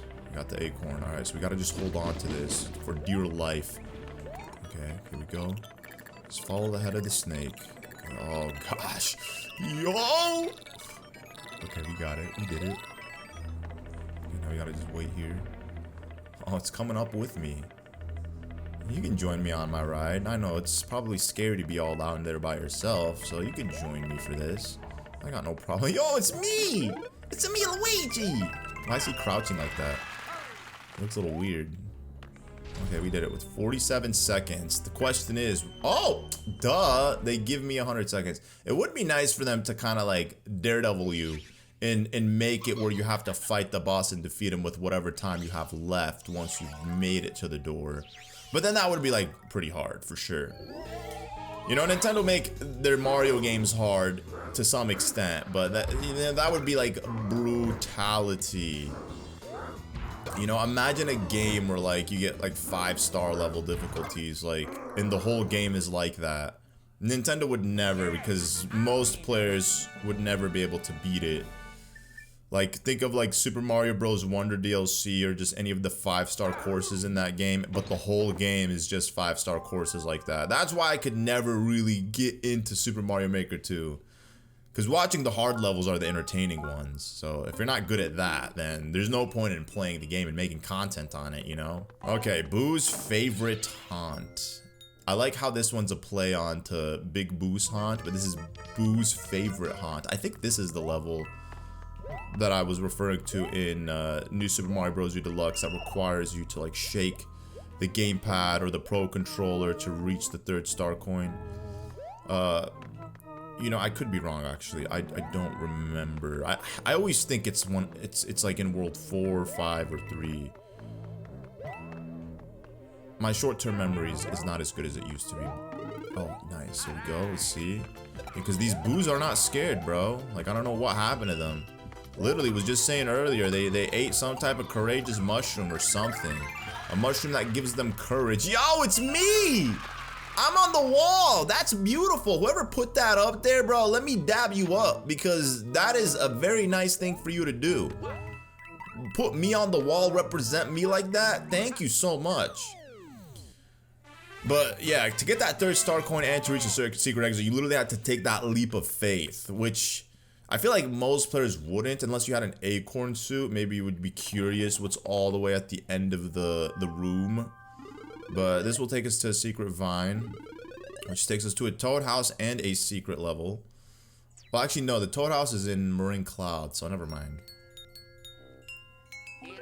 Okay, so now we have to beat this level again, but this time, get the regular exit.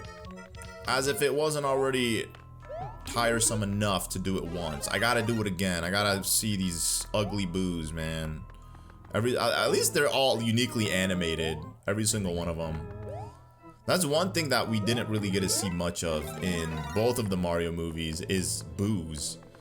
I mean, Boo did make an appearance. King Boo made an appearance for like that whole segment at the end of the movie where Bowser and Peach were doing their wedding. But they looked weird. Like, I remember watching the movie, because like I said, I watched it a couple times recently, and I was like, King Bob-omb and King Boo just looked so out of place. They looked like they were modded into the movie. They just did not fit the aesthetics of like the rest of the characters in that movie. But maybe they were just like rushing with those scenes or something that they lazily put them together. But they definitely did not look like they fit a part of that movie, you know? And we got the moon in all its glory. Wow, this might be one of the highest quality Mario looking moons I've ever seen. Definitely the highest quality looking Mario moon would be Super Mario Odyssey, of course, because, you know, you're literally playing on the moon. And you could see it, you know, from, I think, one of the kingdoms or all of the kingdoms you could see the moon.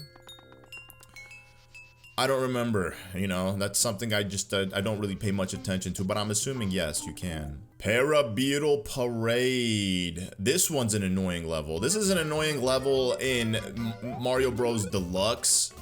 And it's even more annoying in this one, having to play with Luigi's slippery physics. But whatever, at least Luigi has that extra oomph.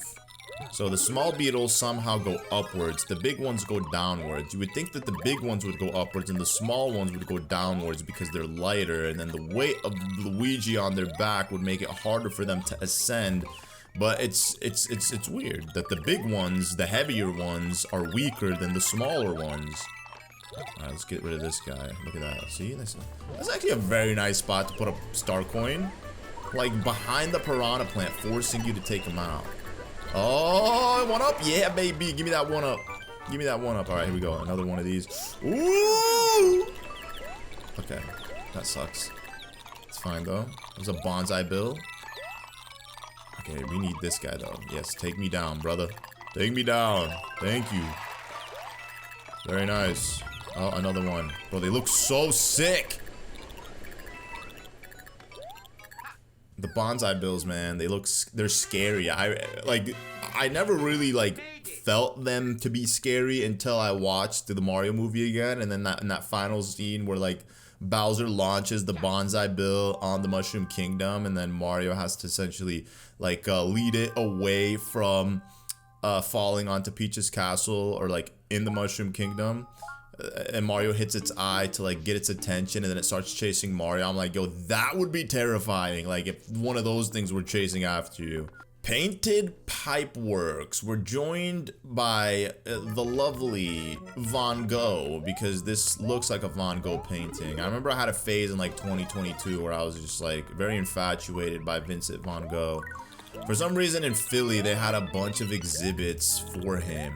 I guess they do that. Like whoever owns the rights to his work, they just set up like these events around the country where they go around and display his works and, you know, talk about him, and, you know, you learn a couple things about him and his life and his inspirations for the paintings. But this is definitely one of those, like just the sky. It looks like that one famous Starry Night Sky vibe painting that he's done. And then you have like a very horrific portrait of Bowser in the background. Whenever they make a character with like no pupils, that's when you know like it means business. Like that character is going berserk. Okay, there we go. Ooh, yo! Yo, yo, yo! Scary, scary, scary. Anyways, this level, of course, guess what? Of course. Oh, look at this! It's me! It's me, Luigi! Bowser was working on making a lovely portrait of me. He made one of Mario in the Galaxy movie and then destroyed it.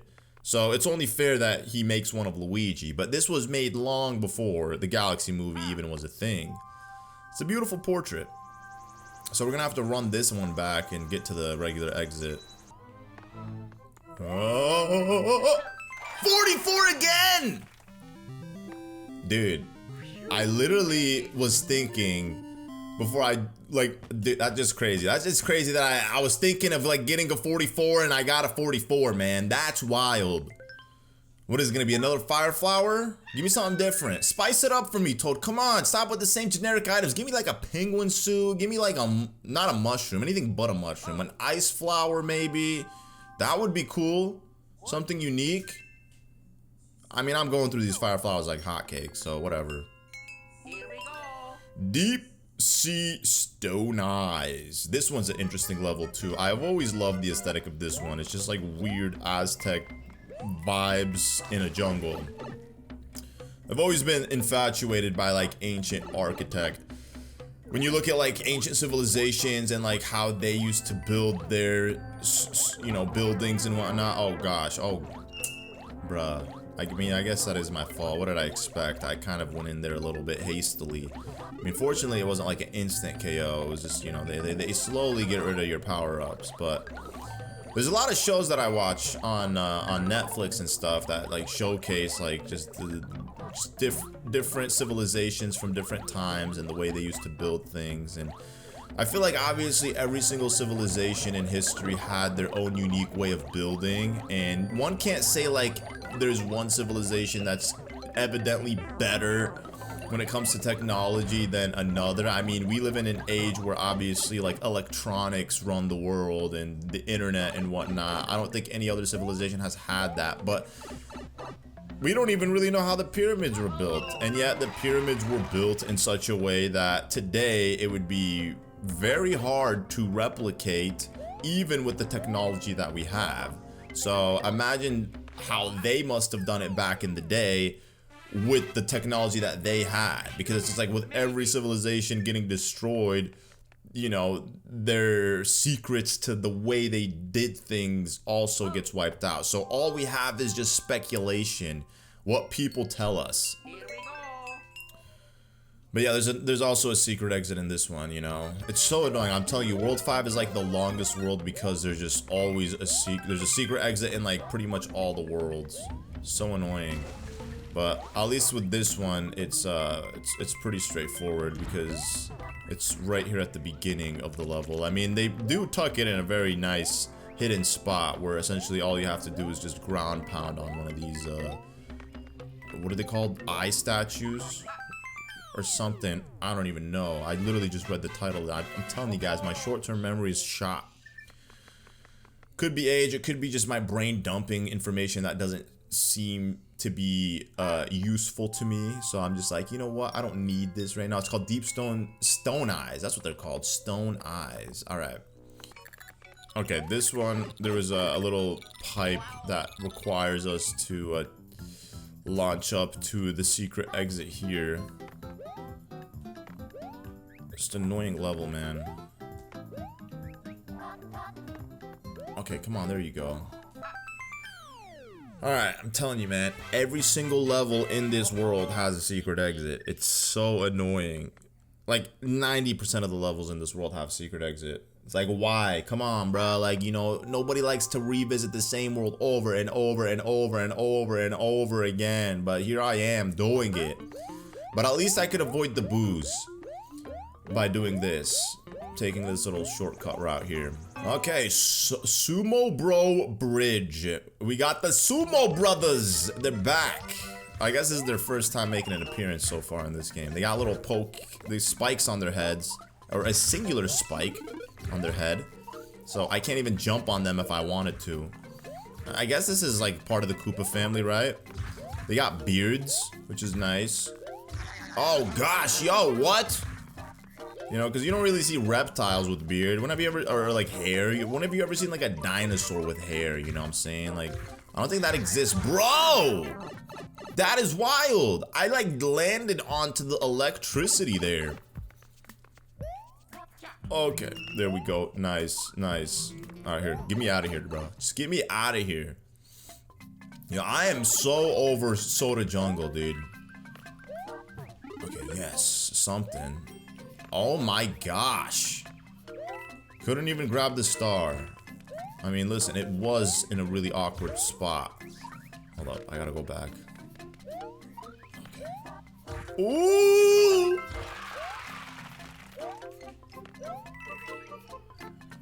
Okay. Nice. No 44 seconds, though. I wanted a 44 seconder, but whatever. I'm running out of juice, bro. I'm almost out of juice. I'd refill, you know, from the Soda Jungle water if I could. I wonder what drinking the Soda Jungle water would do to you. Wiggler Floodlands. We got some big Wigglers here. This is probably the normal size of Wiggler. The Wigglers we see, like in the Mario and Luigi games, are not the normal sized Wigglers. These are the normal sized Wigglers. You know what I'm saying? Like, think about Mario 64 when we first met that dude. He was pretty big. He was nasty. Ooh. Okay, whatever. You know what? I don't even need these red coins. Like, your boy don't need them. As much as it'd be nice to get a good power up, I gotta go. There's a swamp that is rising, and it's gonna kill me if I don't get out of here quick enough. Wiggler though is immune to this, so he could enjoy himself in that nice, beautiful lake. It reminds me of Paper Mario Sticker Star. There's literally like a whole world dedicated to like a poisonous swamp. I always tell my famous poison swamp story every time I play a game that has like a poisonous swamp, and like I feel like a majority of these Mario games that I've played have had the famous purple poison swamp. But you know, for those of you who have already heard it, you know, I'm gonna repeat it again. For those of you who haven't heard it, well, this is it. So every time I play a game that has a poison swamp like this, I always remember something from my childhood. I don't know if it's something, I think it's like, I could be traumatized because it's like a core memory of mine. But I was in kindergarten and we were like in line for some reason. I don't know, like, you know how they like get you in line, stand in line with the whole class before you know, head out the classroom, and then you have to walk in a single file line. You know, all schools in America do that. I'm sure schools, you know, everywhere else probably do that as well. But, you know, I was like 5 years old and I was standing in line and the teacher had turned the lights off in the classroom and we were exiting the classroom for whatever reason somewhere. I don't know. I don't remember exactly where we were going or why. But I was standing behind this girl and all of a sudden she just turns to her right side and then she just starts vomiting. And then it just starts splattering everywhere. And it literally was just purple, just purple liquid. There's nothing else in it. There's no like chunks or anything like that. It was just straight purple liquid. And I don't know, bro, it just kind of traumatized me, you know. I was always weirded out from that girl ever since, even though it's not her fault. And like throwing up is a very normal thing for sure, but I guess 5-year-old me saw that and I was just like, whoa, like what just happened, bro? You just like let out all this purple liquid just from her body like that. I'm pretty sure it got splattered on my shoes as well, and the room definitely stunk. But it happens, you know, it happens to the best of us, you know what I'm saying? So every single time I see purple liquid like that, that is the first thing that comes to my mind. It's crazy how like core memories are formed, you know? Like I feel like with everything there is a core memory. Like when I think of this game, right? What comes to mind immediately is just like when I recorded this for the first time at Abdullah Smash's house.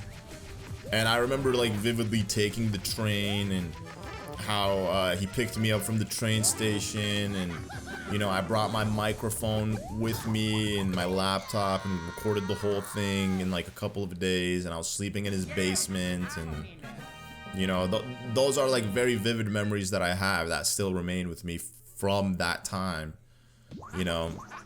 But I guess it's because it was the first time I played the game and it was like something huge, because it was like, oh, this is a Luigi exclusive game.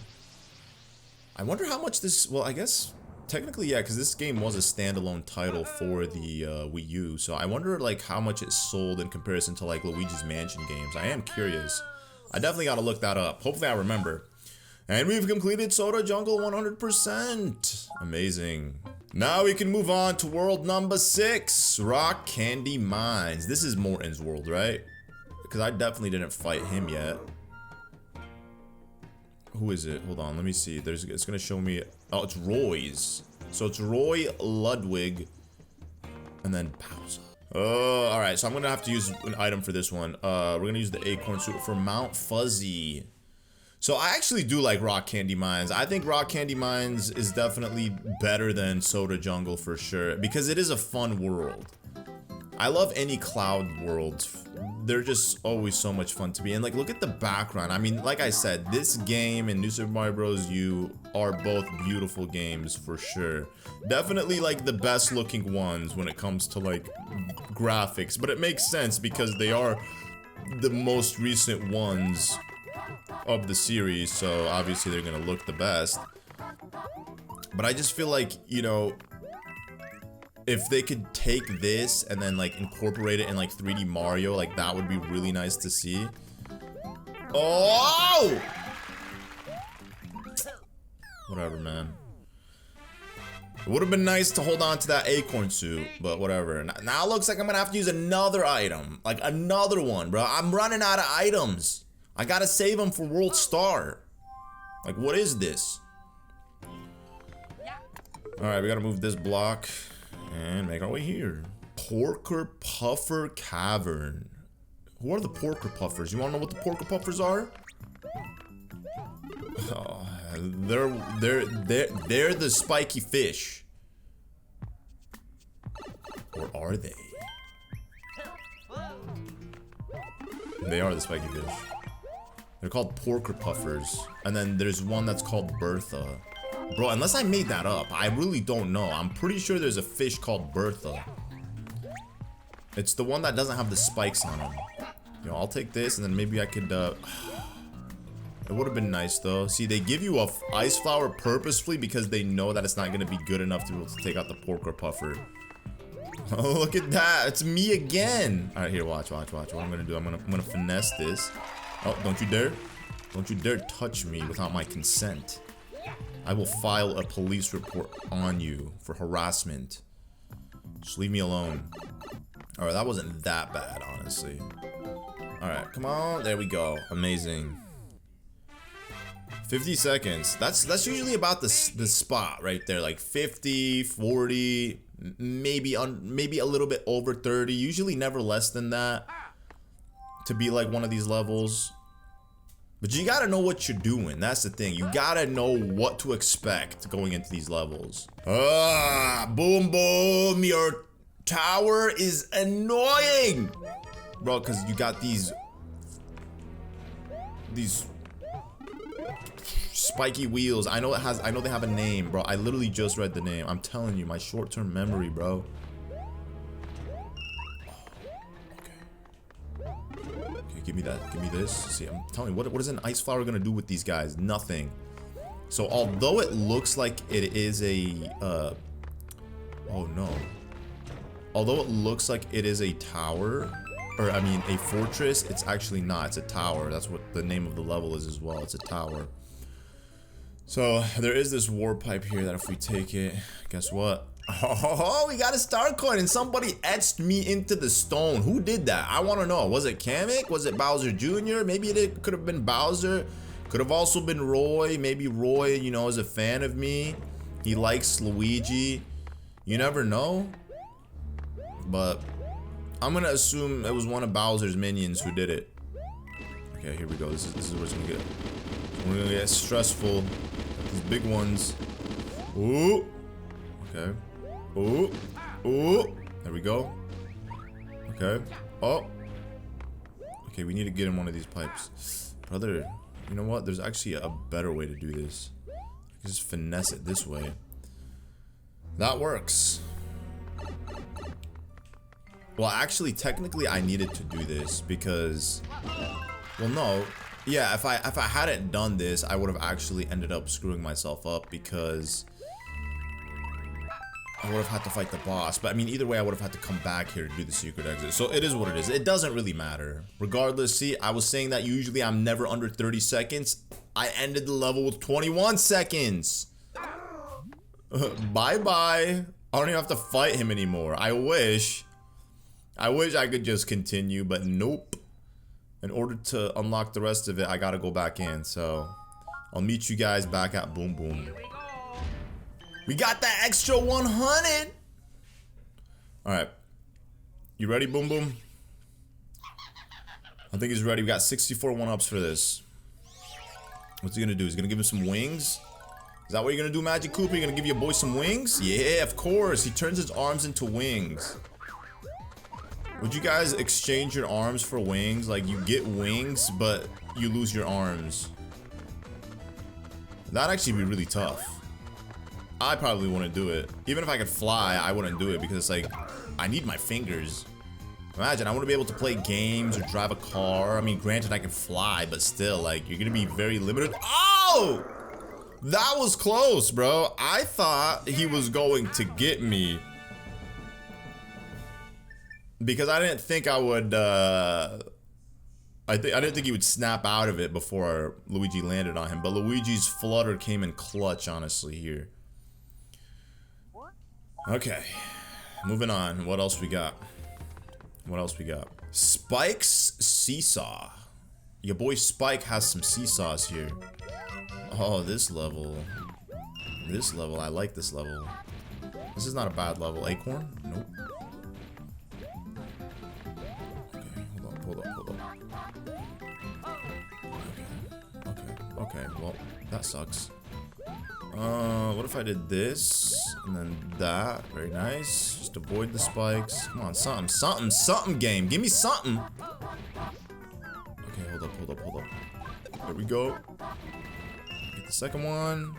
Come on, anything, game.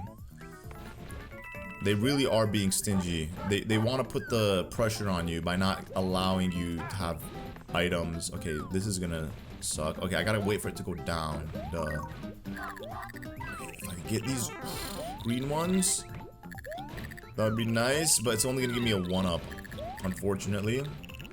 Unless it does give me a power-up. Oh! It is a power-up! I guess if you're small, it's gonna give you a power-up, which is much needed, because knowing this game, it's not gonna give me a power-up. It's gonna make me suffer.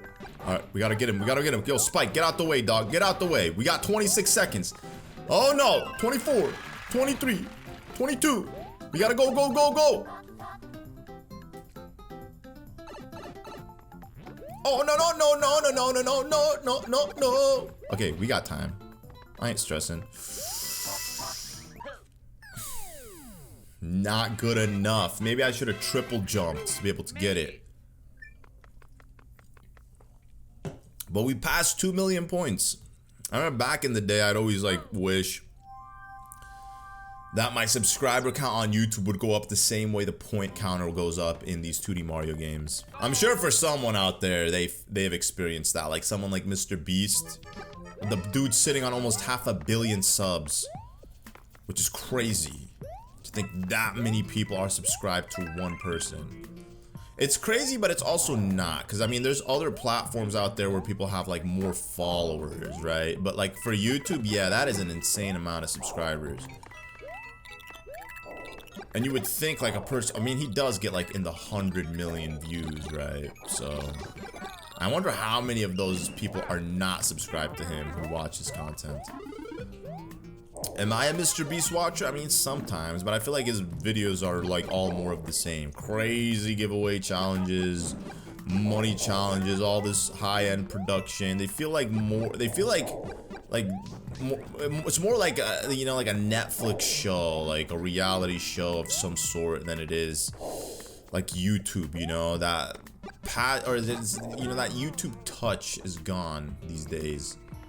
I always see like Jacksepticeye like giving Mr. Beast slack, saying, "Oh, Mr. Beast is not this, or YouTube is not the same because of Mr. Beast." Now he doesn't like Mr. Beast. I mean, there's definitely a little bit of truth to that. YouTube has definitely changed a lot due to that type of content being pushed out. They call it TV content, you know, unless you're making content that is catered for television, they don't want anything else. Oh, what did I get? I didn't even realize. Did I get a 44?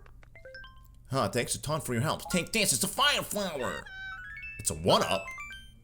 Bro, I would have rather taken that fire flower, dog. It would have been way more useful than this 1-up. Like, come on. Oh, well. Alright, next up, we have Rising Piranhas. These piranhas like to extend. That's why they called Rising. They don't extend that much. I mean, there's the piranha plant is of many forms. You got the I guess it's just a piranha, right? Because the piranha plant itself has to be in a plant basket. Like one of those, bro, I know it has a name. I feel so stupid right now. Flower pots? Right? They have to be in a flower pot, I guess. And then you got this version of a piranha plant, which is not really a plant. I mean, but it is a plant, but it's not like a piranha plant because it's not in a flower pot, but it is still considered a piranha plant, so it's probably just called big piranha. And then you have Petey Piranha, who has legs, which is cool. He's the unique one. He's probably the big bad boss. Doesn't really show up much. It would have been nice to see him as a character. That would have been a cool little throwback to Mario Kart Double Dash in Mario Kart World. Maybe one day he'll come as a DLC character. I am curious how they're gonna make DLC for that game. I'm very excited to see, because it's like that game, as you guys know, or maybe for those of you who don't know, it's like essentially one giant world with 30 tracks. All tracks connect in some way. So it's like if they were to release new tracks for it, like how would they go about doing that? Because they would have to like essentially make a new section, or they would have to like put tracks in the sky where Rainbow Road's at. Because when you're playing through free roam or you're playing like versus, well, you can only play Rainbow Road by going from Peach Stadium, because you have to have the access portal open to reach Rainbow Road in that game. So unless they like make a whole section of tracks in the sky, I don't know how they would, or they just create a whole new island. Like they make an extension to the island so the world gets bigger, where it's like it still all connects, but like there's more to it now. Like I said, it's gonna be interesting to see how they do it, unless their version of DLC is we're gonna give you 200 CCs mode, and we're gonna call it a day. And then maybe give you some new characters, maybe throw in a couple new outfits. You know, I've been praising Mario Kart World a lot in this video, but I'm gonna give you guys a little bit of criticism. Mario Kart World's character selection menu is atrocious. It's very much like Mario Kart Tour, and I'm sure people have heard this already, but it's like, yeah, when you're loading the game to pick, when you're picking a character to try to play the game, it is so annoying going through the menu of just like character after character after character just to get to the character you want, and you have all these outfits. They should have them locked behind each character, so you click the character, and then all their outfits show up, just like Smash Bros. Although Smash Bros, you're not like, well, actually no, Smash Bros, they are unique outfits for sure, definitely. So yeah, it should be like Smash Bros, not have like, we do the math, like how many characters have different outfits, all of them do, and then you just have them all listed as their own unique character. The only way that would make sense, like for Smash Bros, is if you have like two different characters that are the same, like kind of like Dr. Mario and Mario, right? So they're like their own standalone character because they are different when it comes to like their combat. So you can't classify them as the same character.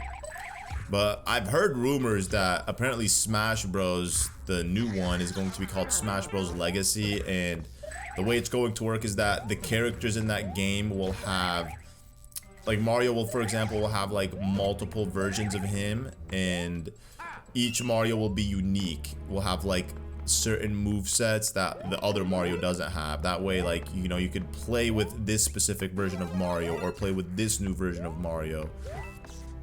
But, you know, again, this is just a rumor. Who really knows? We might not even see that for years. We might never even see it, you know? The next Smash Bros game might truly just be Smash Ultimate Switch 2 Edition. Anything on this side? Maybe? Of course, greedy game. Bro, why don't you give me an item? Like, what is this greed? Okay, it's fine. Shut up, Kamek. Alright, what's gonna happen to him? He's just gonna get big, that's what it is. Yeah. Oh, look at him. He's massive. I guess his shell isn't even attached to him. It looks like he's wearing it like a backpack. So he's a phony reptile. Of course, I knew reptiles didn't have hair. He's just pretending to be one. He's probably just a charging Chuck. Are these really... Bro, what if these are charging Chucks without their outfits? Oh.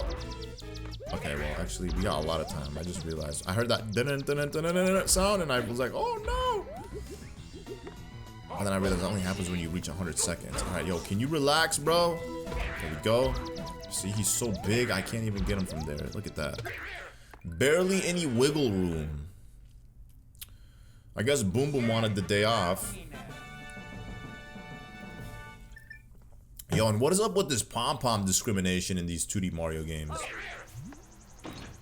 Was she even a thing? I don't even think she was. No, she was a thing, right? She appeared before in other Mario titles, I believe. Before the 3D World and 3D Land. Okay, now we're moving on to one of my least favorite levels because it's difficult. Is Spine Coaster. But I'm gonna finesse this one. Watch. We got this one. We're gonna lock in. And we got this. I mean, it's fun if you could do it, but it is stressful when you don't know how to do it. Bro! Look at that. How do you get the second one before the first one? I guess the intended way was with an acorn suit. I honestly don't even know. Yo, piranha plants, y'all need to get off. Nobody invited you guys to this ride, okay? I don't want y'all here. So you guys need to like respect. Oh no! See? What are they doing? Oh! Yo, I'm distracted by the background. There was a scene in the Mario movie. I know I keep talking about the Mario movie where it showed when Mario, Peach, and Toad were traversing across the Mushroom Kingdom to get to Kong Island. There was a scene where they're standing on rock candy mines, and it was literally just that. That was like the only reference they showed of that. It's just like, hey, look, rock candy mines. How cool. It would have been nice to see more though. That's what I'm saying. I need the next 3D Mario game to be something that will completely blow my mind. And I expect nothing less from Nintendo. I really don't. I mean, Nintendo's been making us wait for the last almost 10 years now. And I don't count Bowser's Fury as an addition to the 3D Mario series. Even though it technically is, but it's not its own standalone title. You can't just go buy Bowser's Fury over the counter. You have to purchase it with 3D World. Brother!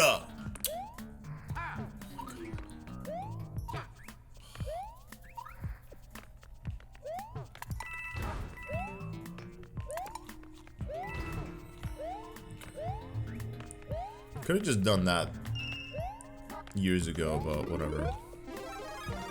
You know, it's better when you get like cool, you know, trick shots and whatnot. Yo, how did that not destroy him, dude? What? So you're telling me these guys are immune, but Luigi isn't? That's not fair. Okay.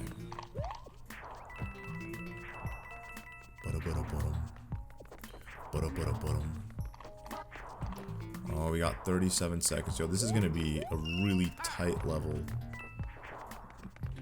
But we're gonna make it. We're gonna make it, okay? We're gonna make it. Watch. Don't be scared. I'm certainly not. We're gonna make it. It's short enough to be able to do it.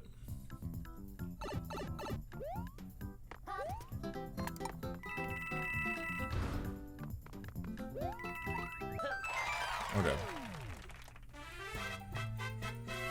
You made it. You did it, Luigi. You did make it, in fact. So we have one, technically two more levels. Oh man, Roy's ironclad castle. Such an annoying one, bro.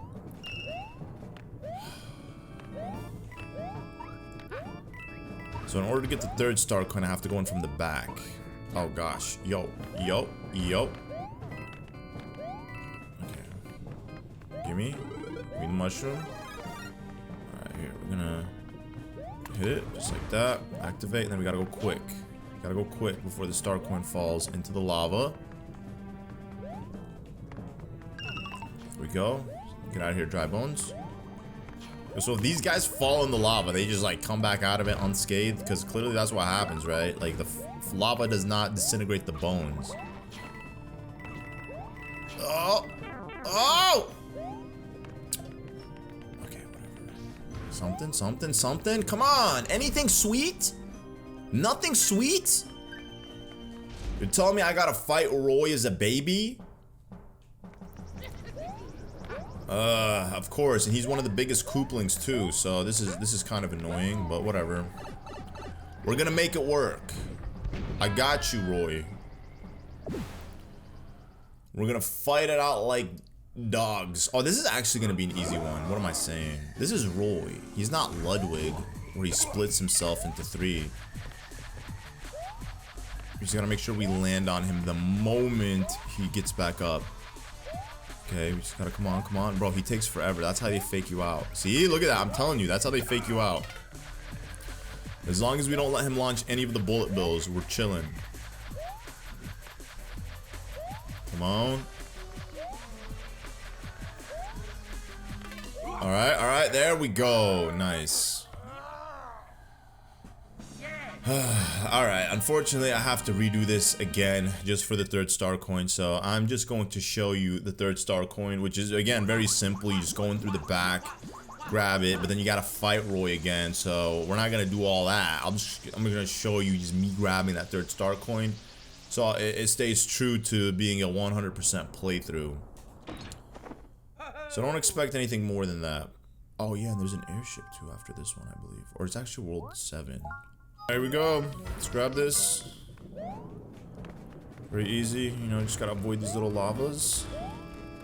Grab the star coin, and that's it. Now we gotta fight Roy again. How annoying.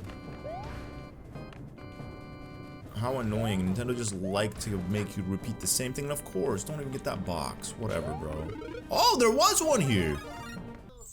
Yes, we did it. You got all the star coins in Rock Candy Mine. I love seeing that. That in itself is enough of a reward. Now we can move on to Meringue Clouds. Oh yeah. World number 7.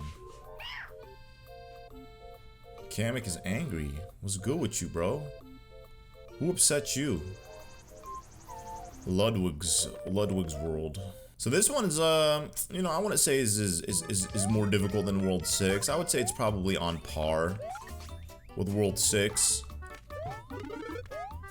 It's not as annoying as like World 5. Oh, penguin suit. Yo, that is kind of random. Oh, and a 1-up! Dude, they gave you everything here. Look how beautiful the background looks too. It's gorgeous in it. Okay, you know what? We're gonna do this. I wonder if they do like break at some point, or do they stay frozen forever? Oh, they do. Okay, so they at some point do break. Okay. Oh, yo. Close. Okay, we got this. We got this. Very nice.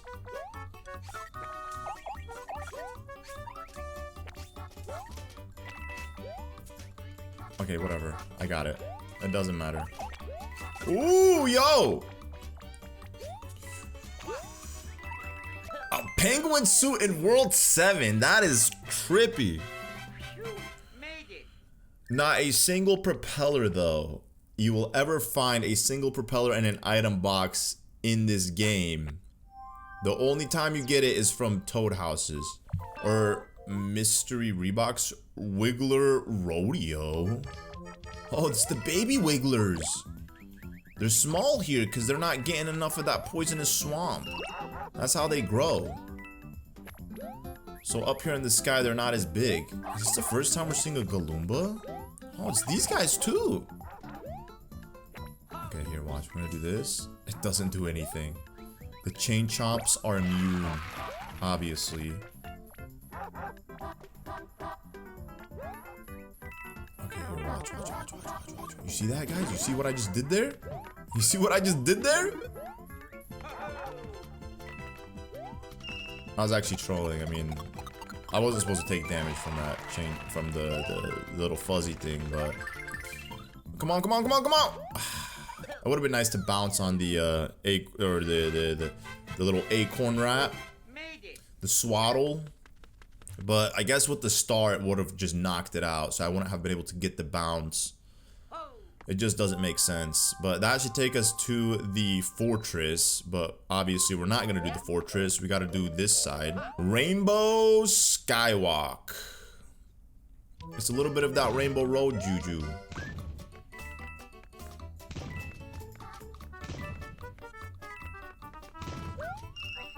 Platforms will obviously stop going upwards if you get off of them. But this one's definitely like new. You know, we've never seen this specific rainbow-esque vibe in New Super Mario Bros. Wii or U Deluxe. At least as far as I remember. But why would they put it there if I'm not gonna be able to grab it? Like, come on. Like, what is it? What even is that? Like, why? Okay. There we go. Alright, here we can just, go back down now.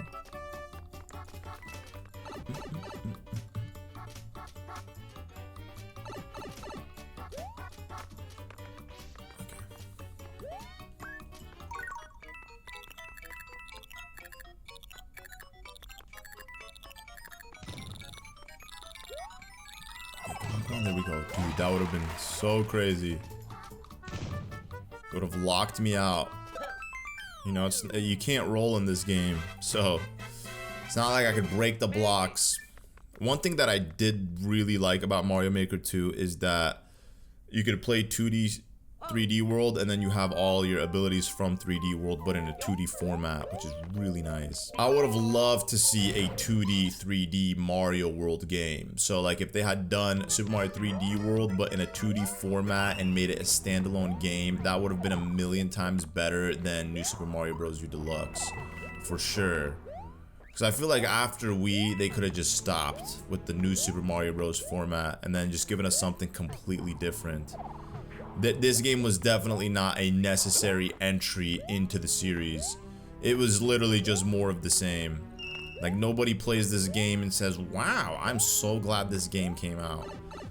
I know someone out there definitely says New Super Mario Bros. U Deluxe is their favorite game. That would definitely be a hot take, for sure.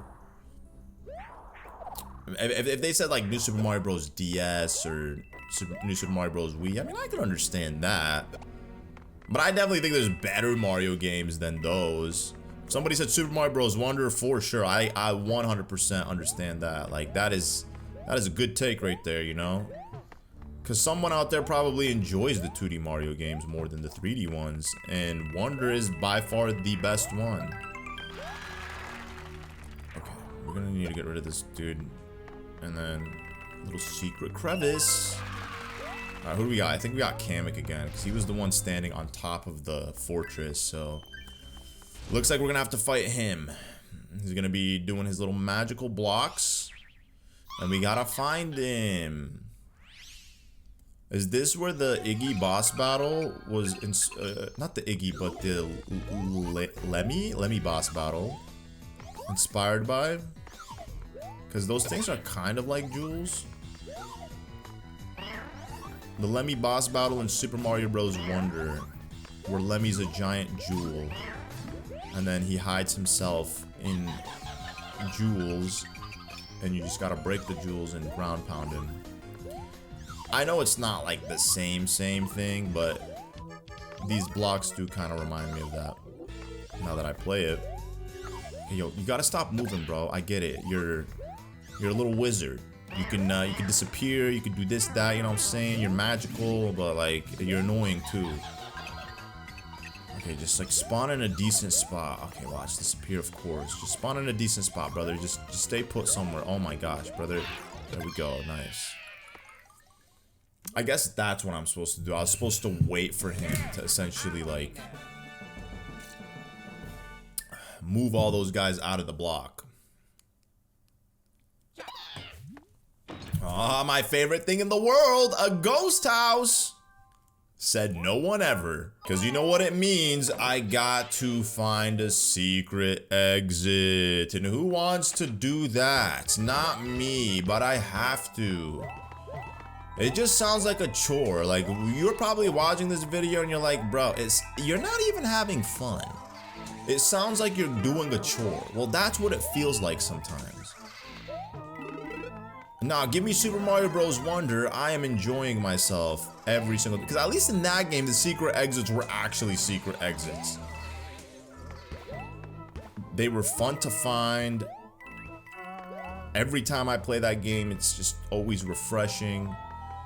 A charming experience. You know, I might have to run it back and play it again on Switch 2. Who knows? Because I couldn't justify like replaying it on the channel again, you know, in its entirety. I know I said I would do that, but I was like, you know, we already uploaded it on my second channel, Nintendo Central. We did a full playthrough of it 2 times on Switch 2. So I was like, you know, there's no point in replaying it on my channel, at least not now. At least maybe the next time I play it, I could do like a co-op run of the game. Maybe play it like 2-player, 3-player, or 4-player. But for now, you know, my original playthrough of it, which was posted at the end of 2025, is good enough. It's in 4K, 100%. It's good enough. Okay, so we got to do this again. So I'll just meet you guys at the secret exit. Okay, there you go. Kind of annoying secret exit because you gotta like gauge exactly where it is. But yo, look at this nice little throwback. Luigi absorbing King Boo in the Poltergust. I think that was a reference to Luigi's Mansion Dark Moon, which was the original Luigi's Mansion 2 for the 3DS, and then they re-released it obviously in 2024 on Switch. So technically, it is a 3DS game that is now a console game. And a mini mushroom. Yo, Toad, what am I supposed to do with one of these? One thing I am grateful for is that you don't need the mini mushroom for secret exits in this game, unless there is one that I'm forgetting about. But as far as I remember, they're not necessary. And then there's Rainbow Road here all the way to the castle if I wanted to. It'd be lovely to just do that, but I can't. Obviously, for obvious reasons. Okay, we gotta get this on our first try. Wow, if only every time it was this easy.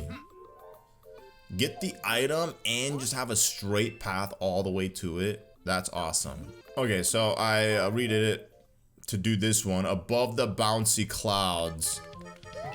Okay, this one's gonna be a little bit tedious to do, but we got this. So we gotta just go ahead and get the Yoshi from here. Yo, relax. Okay, come here, Yoshi. Come here. You know, and what happened to the fun color Yoshis? In New Super Mario Bros. Wii, Yoshis were coming in all different colors. They're only giving us green Yoshi in this one, but they do give us, I guess, the baby Yoshis. But the baby Yoshis are not the same as the big Yoshis, you know what I'm saying? The regular ones, the OGs. You know, they should have given us the fun color Yoshis. Oh no, okay, come on. Nice. Ice flower, okay, whatever, I'll take it. Okay, so with this, what we gotta do is, I'll just grab this. Hold up. Spit it back at him. Yo, it canceled it out. Of course, bro. What is this patheticness, bro? And then, of course, the boomerang. The boomerang should just stop moving the moment, like, I take him out. There we go. Do not want to risk Yoshi falling to his demise. Come here. Yes. There we go. There was really no point for doing that. I mean, you know, New Super Mario Bros. Wii, you eat a bunch of things. Well, actually, no, you eat fruit. You don't eat enemies. You can eat enemies, but eating enemies doesn't actually benefit you the same way like eating fruit does. So when you eat like 5 fruits, Yoshi will lay an egg, and then he'll give you an item or a 1-up, depending if you already have an item already. But still, there's always a reward. In this game, there are no Yoshi fruits. They want to starve the boy for whatever reason. Flame Chomp Ferris Wheel. We got these annoying Flame Chomps. They're kind of scary, but they're OGs. Oh, look at that, bro. It's me. Reminds me of that scene from The Lion King where Mufasa looks up, or where Simba looks up into the clouds and he sees Mufasa in the clouds. That's pretty random. I mean, I'm sure there was something different, but that's the first thing that came to mind, I guess. Yo, no! It actually looks a little weird. Looks like somebody painted me in the sky. Oh, no. Okay. Get out of here. Ooh. We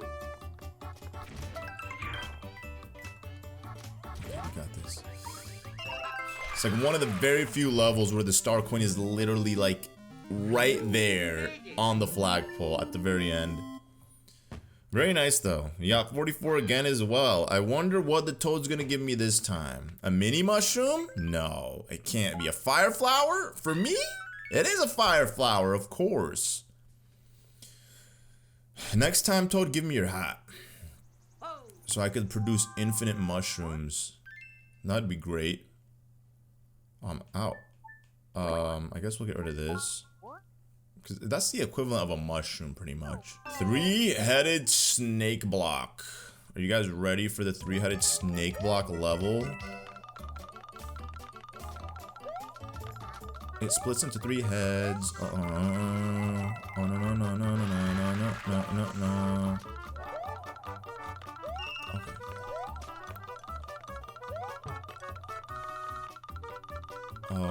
Okay, we gotta go quick. Ooh, no, Galoombas. Oh, no, he threw me off. I wasn't able to get that last one, bro. So annoying, but I gotta get this. Look at that, the second and the third one are literally right back to back. What am I gonna do? Oh, no. Oh, yes. Bro. I would've had to redo that. With 55, so I guess if I get the same 2 numbers, that's what it is. So every time you get the same two numbers, that's when they do this little shindig ceremony thingy. What you got for me, Toad?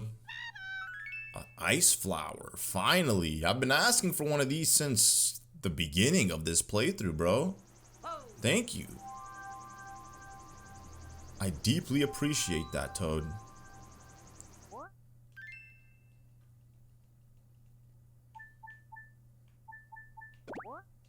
Who wants the mini mushroom? Definitely not me. What am I gonna do with the mini mushroom? I mean, I will regret it if I do need it. Ludwig's Block Press Castle. Here we go. This one has some good vibes. I like the vibes here.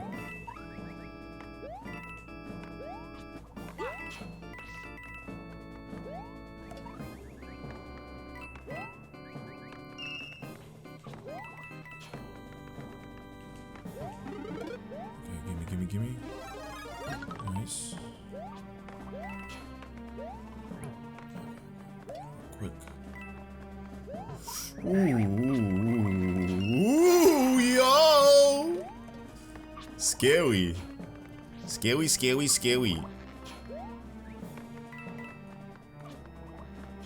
Okay, there we go. I just gotta get one more star coin. Oh gosh, whatever. You know, I'm gonna get that extra oomph. Oh no. Okay, it stops there. Good. Okay, watch. What we gotta do is we gotta do a little bit of this, and then ooh, that was clutch. I was prepared to take the hit. Totally prepared to take that hit. Yes, add that extra 100 seconds to the counter. Yeah, fee, fi, fo, fum. Here I come, Ludwig. You can literally see Peach's castle in the background with the airship swarming around it, which is going to meet me very soon, actually. Hello, Ludwig. How are you, my dear friend? Oh. You would never guess Ludwig has a voice like that.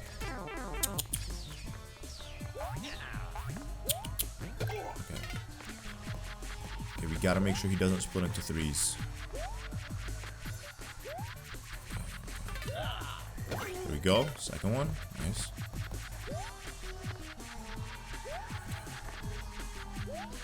Alright, come on. Nice! Good stuff, man. Good stuff. Now we have the airship and then 2 more worlds! World 8 and World Star 9. Superstar Road. I guess you could say it's World Star. Star Road. That works. Let me see. Is it gonna tell me? I guess I gotta beat this first, right? I gotta beat this one first before I get the badge that I completed this world 100%. I don't remember that being the case in New Super Mario Bros. U. Oh, it is Meringue Cloud, so yeah, I guess it makes sense. Bowser Jr. Showdown. Alright, Bowser Jr., here I come, big boy. What you got for me? Okay, if this is gonna be 90 seconds, then we ought to be able to speed through this quickly. Okay, bust it open. Bust it. Well, that finger would be enough to, like, bounce me off the cloud. Yeah, boy, give me this.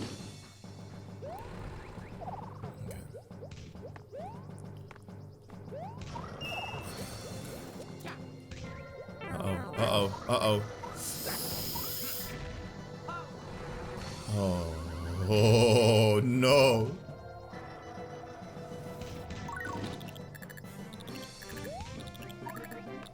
Alright.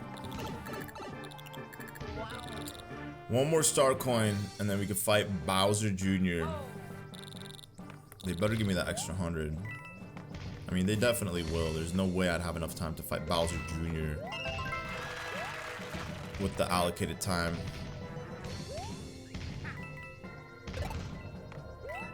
Alright. wonder if there's any items. Doesn't look like it. Oh, nice. An acorn suit. An acorn mushroom. What's up, Bowser Jr.? At least they spice it up in this game. They give you different Bowser Jr. segments. He's got his boxing gloves this time. Alright, go ahead, throw. Alright, here we go, here we go, here we go, here we go. Come on. Come on, brother, punch me. Punch me, bro. There we go. I wonder if I can reach him, like finesse it in a way where I could just like jump high enough and then do that little glider, flutter. I said glutter, bro. Glide and flutter, that's the new word, glutter. Alright, whatever. I have to take the hit. There we go. Throw it at him. Oh-hoo! That's what you get, Bowser Jr., for messing with the big boys. Now go back home now. Go back home and play with the Kooplings. The Koopas, rather, not the Kooplings. The Kooplings honestly probably bully Bowser Jr. because, you know, he gets the most attention from Bowser. Oh, this is where he destroys the airship. Busted, boy.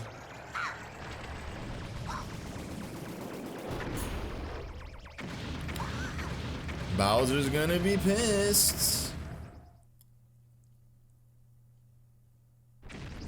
Not that I care. And now we should get the badge, the certification of completing Meringue Clouds 100%.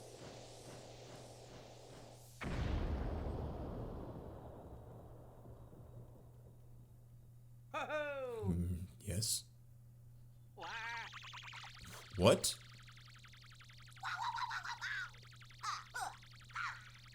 Okay, that was not necessary. What is he doing? Taunting me like I'm supposed to be pissed? There we go. Come on, give me the certification badge. Hey, there we go. That's all I wanted to see in here. That's right. Your boy is juiced up again. I got me another drink. Because I'm gonna need it. I mean, I'm already like halfway through it. I chugged it. But I'm gonna need it for World 8 and 9. This is it, the tail end of the game. We're gonna save Princess Peach, we're gonna defeat Bowser, and then we're gonna move on to the toughest world in the game. I was gonna say the new Super Mario Bros. Series. I mean, Star Road is probably harder than World 9 in New Super Mario Bros. Wii.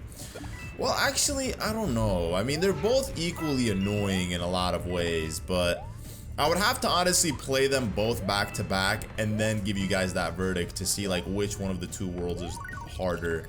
But Luigi U is definitely, if you're going for the 100% completion, I would say is the hardest game out of all of them.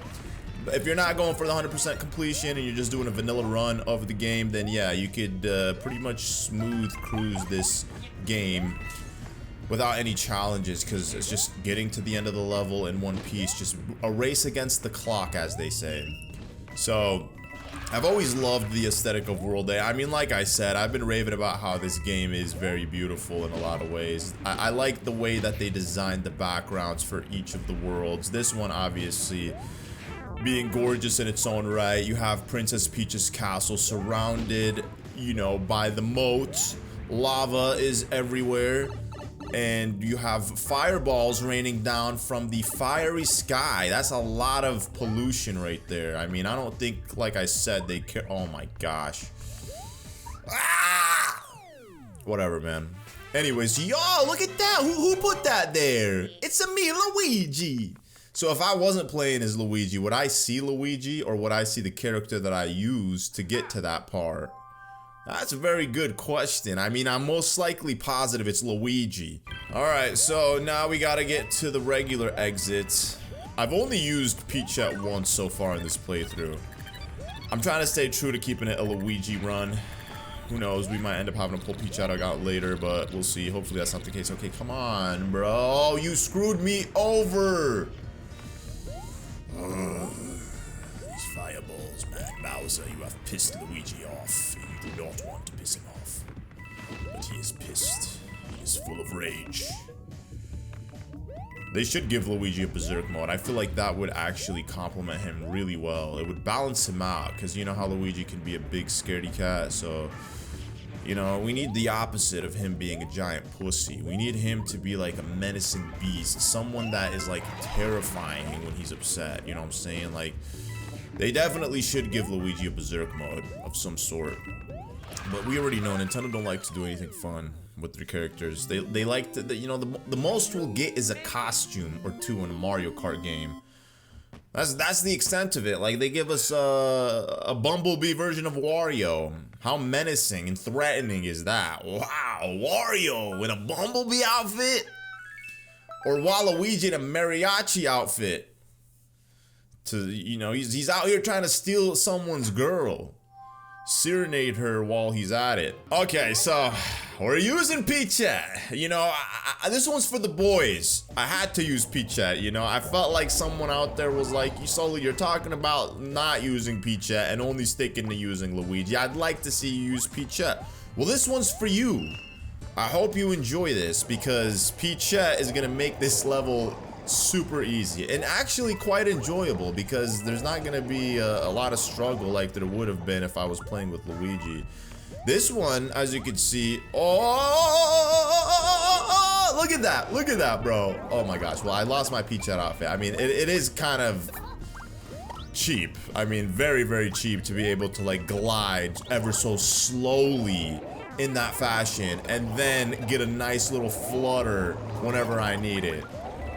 It makes it much easier. But again, listen, this is the second time we're using P-Chat. You can't be upset with me. You can't be watching this and like, dude, you're such a cheap, sore quitter.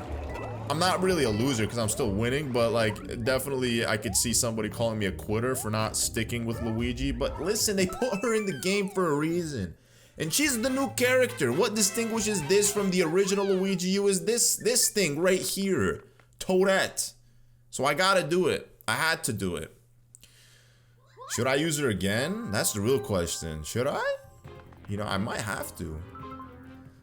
I might have to honestly use Nabbit. I'm just kidding. We're going back to Luigi, alright? We're gonna go get some hot dogs on these hot cogs with Luigi. So yeah, P-Chat pretty much is a cheat code to playing this game.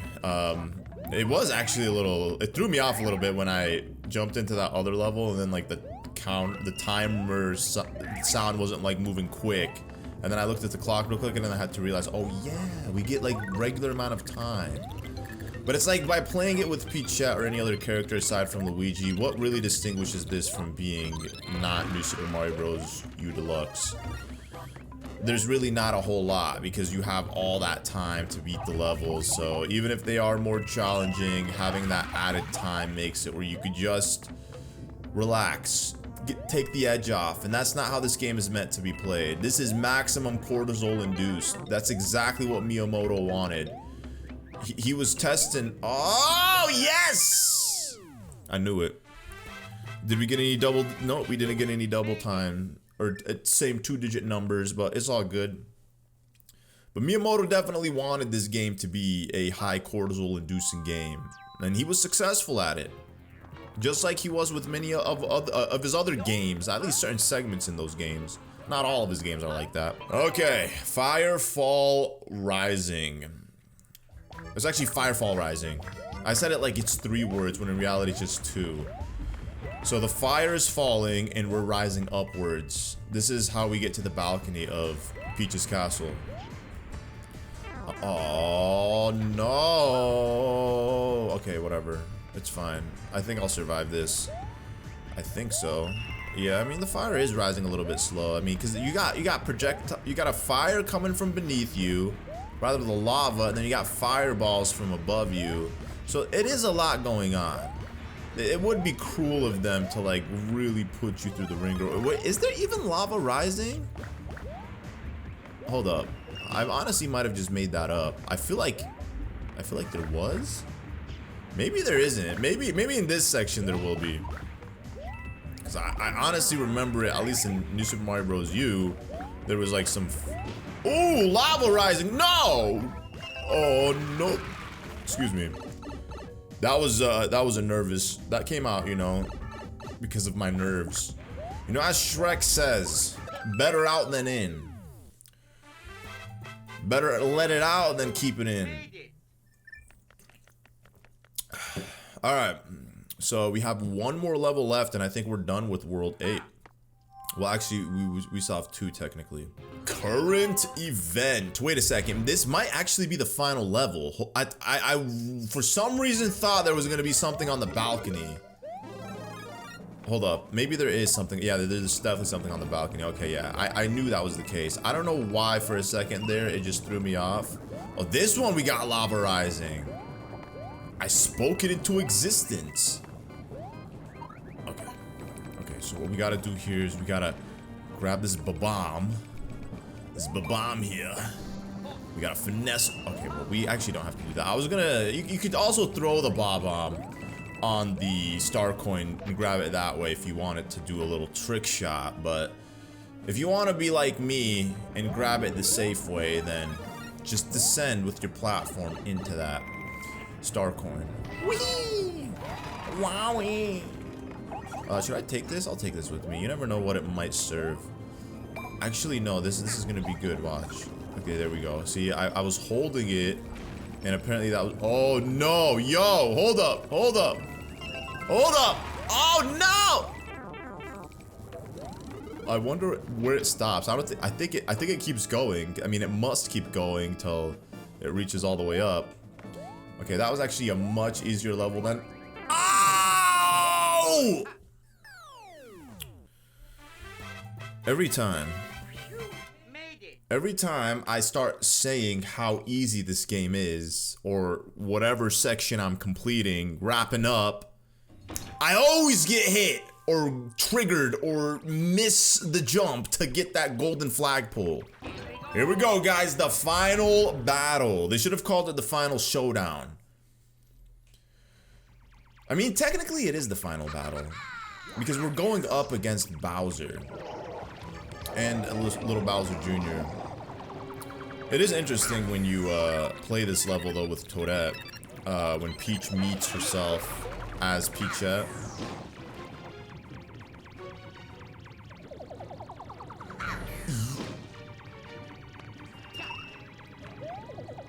Bro, that just triggered me, man. That I'm literally on the verge of rage quitting. Like, I just want to restart this. But if I restart it, he wins. You know?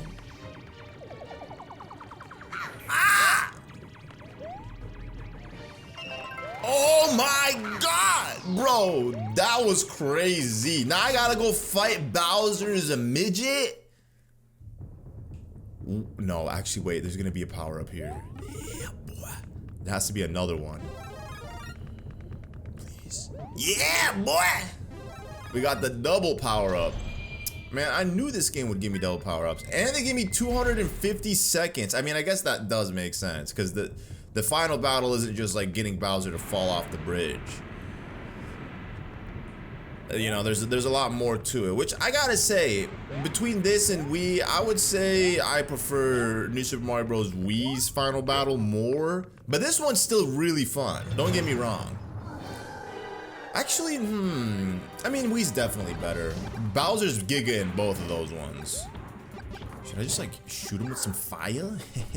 Yo, you want to taste some fire? Fight fire with fire? Okay, maybe I might get a little too excited here. But you know what? Hold up. Ow! Well, now I got no choice. Now I got no choice. See, that is Luigi's saving grace right there. That right there, you know? Ability to flutter. I'm a wiener. You are a wiener, Luigi.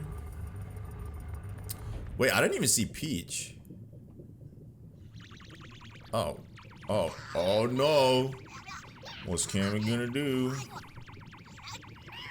Sugara boogara biggity biggity doobity doobity doo. I command you, Bowser, to turn into a giant.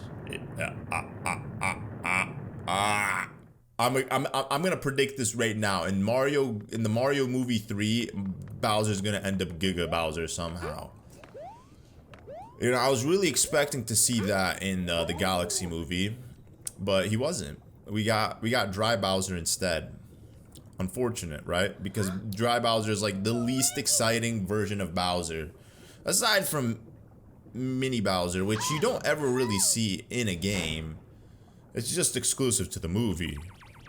But it still makes sense for the plot of the movie that they made Bowser mini. Anyways, there he is. This is just Giant Bowser. Definitely not Giga Bowser. Massive, massive boy. Oh man, I love the scenery in this one. This one definitely is visually better. Bro, what?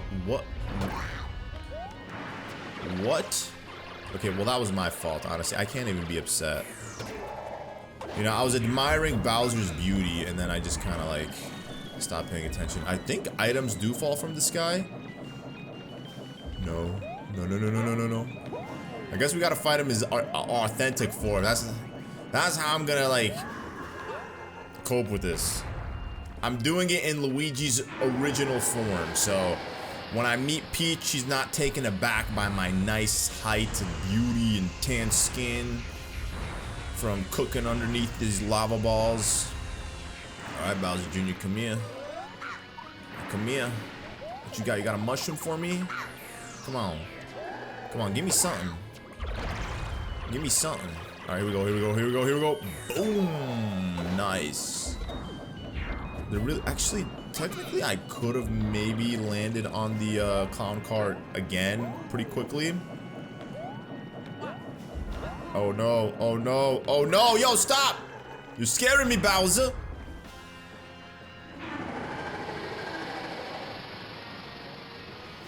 Okay. Where's Bowser Jr.? Bowser Jr.? You scaring me. Oh, there he is. Hello. We got bombs, more bombs for me. How do you even fit him in those clown car, bro? That's such a tiny car. Ooh! Okay. Oh, no! Okay, well, thank God I didn't die there. I mean, like, I just took the hit and I fell out the clown car. That would have been annoying. I mean, there was a checkpoint, right before the Bowser fight, so it's not that big a deal if I had to redo it, but still, you know, we got this far. Do I really want to spend another 100 Mario seconds doing this all over again? No, probably not, especially if I don't have to. So we just gotta be precise. Don't you dare, Bowser, relax, just relax. Oh, that was actually not the best way to crash into him. That was a little risky. A little bit risky right there, but you know what? We did it. So long, Bowser. And this is how he becomes Dry Bowser. Exactly how it happened in the Mario Galaxy movie. He falls into lava and comes out as a skeleton. At least we know lava doesn't hurt them. It just melts their skin and flesh off. And then they are functioning normally. Where's Peach? Wait a second, hold up. Where's the girl Peach? Oh, I'm Big Luigi? Wait a second. So then that means they forced the cutscene to change. Maybe I have to be Big Luigi or oh no, I gotta do the Nabbit missions. What? Oh, yeah. Oh no.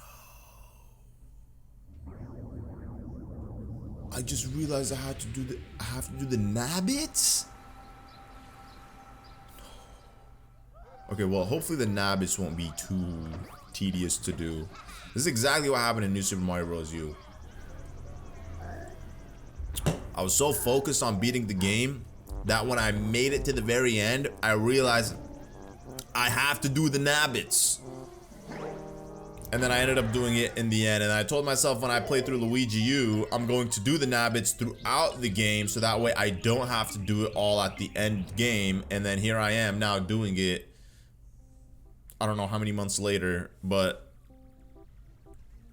I made that mistake and I'm doing them at the end of the game. I'm actually curious, when did I post my New Super Mario Bros. U playthrough here on the channel? Let's take a look real quick. It looks like I posted it 7 months ago. Wow. That's quite a long time ago.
Okay, we had a lot of fun there. Didn't collect any of the coins. Literally got distracted looking at YouTube updating their layout, which I'm not a fan of. They updated something in their settings with the studio app, and I was just like tweaking for a second because I was like, yo, what's going on? This doesn't look normal. And then I realized that they updated their settings, which is very irrelevant to what I'm doing right now. So honestly, I don't even know why I'm sharing that. But anyways, Superstar Road is now available for us to play.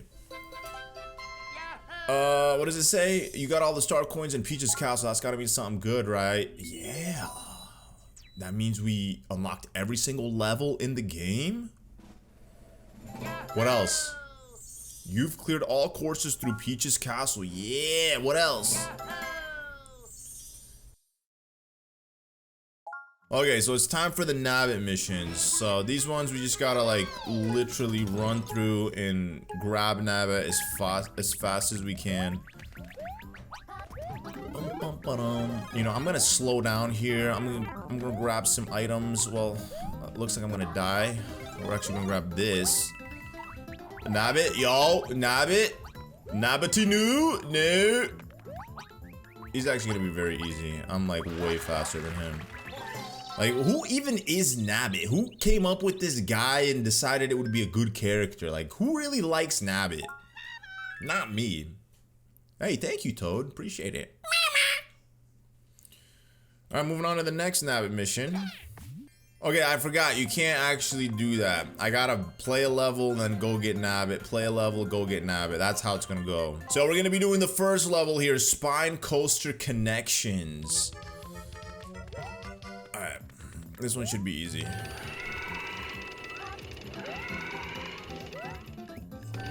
Ooh. Ooh. Ooh, no. Okay, I'm gonna stand in the middle right here. This is the spot to be. Okay, okay. Okay, okay. Oh! Dude! I could have made it, but whatever, it's all good.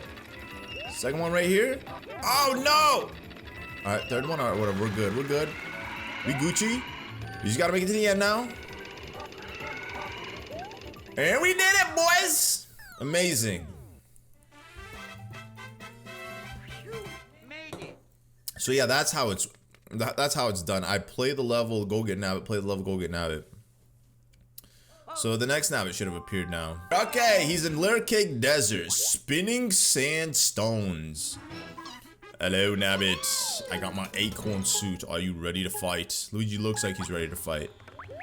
Okay, this one should be very easy. I would be surprised if it took me more than 10 seconds. Oh, no, it took me more than 10 seconds. Okay, I'd be surprised if it took me more than 30 seconds. I know, right? 10 and 30 seconds, that's a long stretch. Come on, come on, come on, come on, come on, come on! See, that's another 10 seconds. Bro! Bro, I had him there. I literally had him there. Okay, well, it took me 28 seconds, but still, like, you know, this is Nabbit here. He's supposed to be a rival in speed to Sonic the Hedgehog and Blue Toad, so trust me, he's not to be slept on or taken a mockery. He's fast. Alright guys, P-Switch Perel. Now, this one, I mean, I could have used a P-Acorn, but I'm gonna save it. This one is just like more just timing your jumps and your running. It's really the case.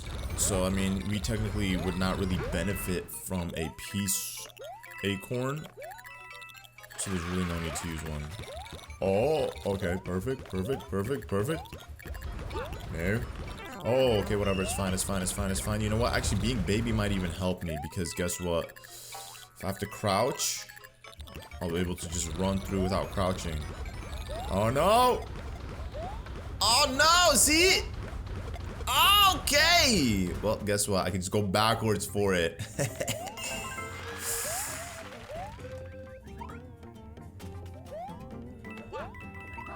There we go. Nice. I'm out of juice. I'm out of pink juice, guys. How am I gonna survive the rest of this? We'll make it work. Alright, moving on to the next Nabbit mission. In world number 3, the Great Geezers. You are a geezer. Back in my day, we used to call somebody a geezer, and it would mean that they're a nerd. Today, you know, when you call someone a nerd, it could be used in a, it's not always necessarily used in a negative connotation. It could be used as a cutesy term. You're such a nerd, you know? If somebody calls you a geezer, then they're not really fond of you. They're insulting you for sure. You got my stuff back, thanks a millions. Thank you, brother. Toad, you know, you the man, bro. Thank you. You the man for giving me this good stuff. Alright, so I'm gonna be using, you know, the girl, Toadette here, because it's actually easier to use Toadette versus Luigi. We're gonna need some fast swimmers, and Luigi ain't that guy. But with Toadette, as you can see, I'm just swimming like I'm Big Bertha here. Okay, whatever. I mean, I could have just tried to angle myself. Oh no, gimme. You know, where's the dolphin kick badge when you need it? Oh, alright, that's a different game. Alright, here. You know what? We're gonna grab these. Gimme. Yeah! Well, I'll see you later. It's fine, you know, sometimes you just gotta let things go. You just gotta let things go and move forward, especially when your life's on the line. It's like if, you know, God forbid your house lit on fire. Are you really gonna go and be grabbing your possessions? No, you're probably most likely not even gonna be thinking about that. As long as everyone is safe outside of the house, pets safe outside of the house, the last thing you'll probably think of is going in again to grab your possessions. So that's the situation that I was in. I saw Big Bertha literally inches away from me, so I had to let go of that crown. And it is what it is. It's fine. Peach will forgive me. She'll understand. Alright, we're going into Hammer Swing Hangout. So far I haven't had to use any of the P Acorns. It'd actually be amazing to reach the end of this game without having using one, because at this point I've used Toadette 3 times, so it's fine. You have no right to judge me. If you do, I challenge you to play this game and complete it with Luigi 100%. It's not that big of a challenge, I know, but it just makes my life easier. A little bit less stressful, you know? Okay, yo, walruses, relax. Like, what's wrong with you? I'm not the one that put you in this tower, alright? You want to pick a bone with Bowser. I get it. You want to be in water. All you have is snow. And your water's turned into snow because it's cold in here. Don't blame me. Don't look at me like I'm the problem causer. I'm here just like you. Nobody wants to be here right now. I just want to go home and have some pasta. I want to go watch a movie with Mario or something. You know, daydream about Daisy. That's really all I want to do.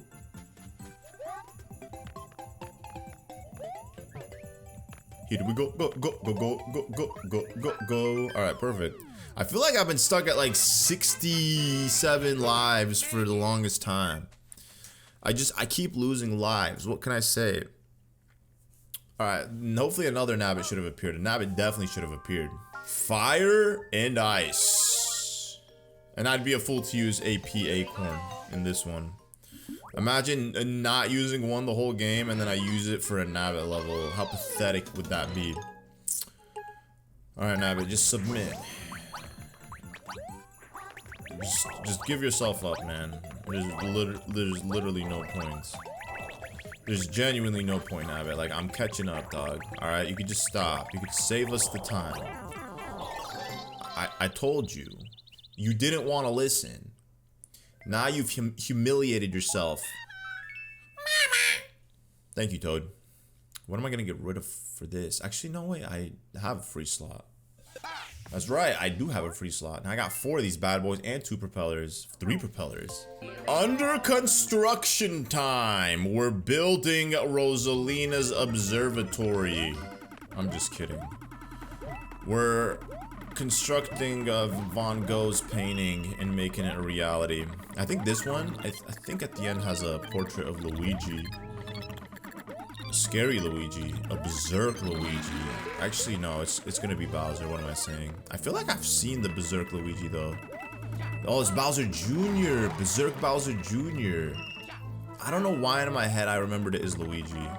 Look at him. Scary. That is actually not as scary as the Bowser Jr. we've seen in the Mario Galaxy movie. That was a scary Bowser Jr. for sure. Oh, look at me. I'm so cute, bro. It's the Super Mario World version of Luigi. I'm adorable. I'm beautiful. Boom, boom, boom, boom. Okay, yeah, this is definitely not a World 9 level. I don't know what that was, bro, but that was like a walk in the park. That was I don't know who designed this level, but they were clearly trolling. You know, now that I'm experiencing this again, I'm realizing it's not that bad. Okay, so I spoke a little too soon. Right now, I'm finessing my way in this level because it's so annoying. I'm gonna just play as Nabbit, but we got Luigi here because in order to beat a level, you have to be playing it with someone other than Nabbit because Nabbit's a joke. So, you know, we had that level with Bowser Jr.'s, you know, Von Gogh portrait. That was a very easy level. A walk in the park. And now there's this. I mean, I could easily beat this level, believe me, guys. But, like, every playthrough, I gotta just throw in a little finesser. And this is the finesser right here. So now, we gotta just pop Luigi. Alright, and then we gotta use Luigi. Okay, wait, hold up. You know, at the very least, let me get a golden flagpole, right? You know, let me get a golden flagpole to feel accomplished in some way, shape, or form.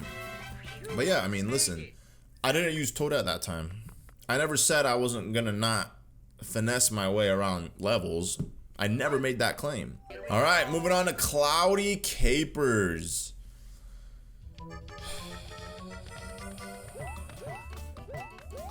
These last two levels, man.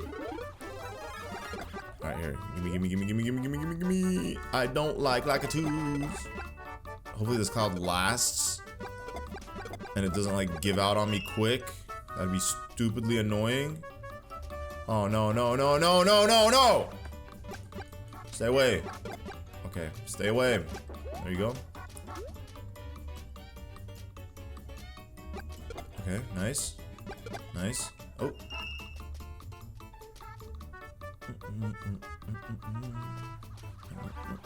Okay, I'm gonna just stand here. We're gonna just bait him. Yo, who are you throwing those at? Like, he's looking downwards and I'm above him. Okay, this one's not as bad. Definitely not a bad level. Honestly, like I said, World 9 is not that crazy. I know, like, coming from the guy who just finessed his way through the previous level, it is what it is. It's just, I'm at a point where I'm just trying to be done. Alright? Oh no! Imagine this is where I die. Oh gosh. Woo! Alright, perfect. That wasn't that bad. Not bad at all. Definitely not a challenging world compared to like New Super Mario Bros. U Deluxe's World 9. That one is difficult. You go watch how I finessed through that one in that playthrough. You'll be surprised. I was very creative. Very creative with like some of the things that I've done.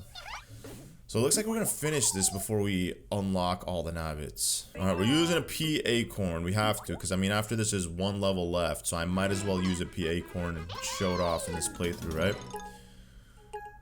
V5O from here I come, Nabbidum. Okay, well actually this is probably the worst level to use a P Acorn. Like there's literally no flight movement here. Okay, yeah, I figured. It was just for the sake of using it. Oh, we got you, dog. That was the biggest waste of a P Acorn, but you know what? Toad's he's spotting me back. He's giving it back to me. He's like, you used it, so I'll give it back to you. Thank you, brother. I appreciate it, Toad. You're a good man. Let me shake your flap. Because, you know, Toad doesn't... Well, technically, actually, Toad does have fingers. He does. Alrighty. Impossible Pendulums. This is the final level in the game. Now, in New Super Mario Bros. U Deluxe, I finessed this one with a P Acorn. I'm very proud of how I finessed it. This time around, we're just... It's because it's obviously different in terms of the way it's laid out. I'm gonna be doing it a little bit differently. I gotta just, you know, there has to be some type of legitimacy here with how I do this. So we essentially just have to be patient. That's really all it is. It's not that long of a level. If you could just like time your jumps perfectly, you'll be able to collect all 3 of the star coins and reach the end in one piece. And there's nothing better than that. Ooh, okay, that was clutch. I'm not gonna get those red coins. You know, I was feeling greedy to jump to grab that, but I wasn't. I'm not gonna do that to myself. Okay, so I have to. Ooh.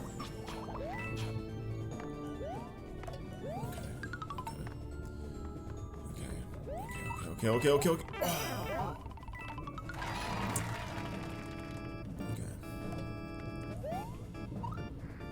Ooh.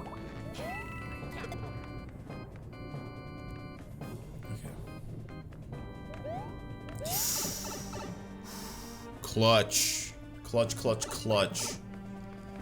Alright, so it's gonna swing in a 360-degree motion. So what I gotta do here is I gotta stand, I guess right here is perfect. I got 10 seconds, 9 seconds, 8 seconds. Oh my gosh, I've never been this close to like losing because of the time, and we did it with 3 seconds to spare.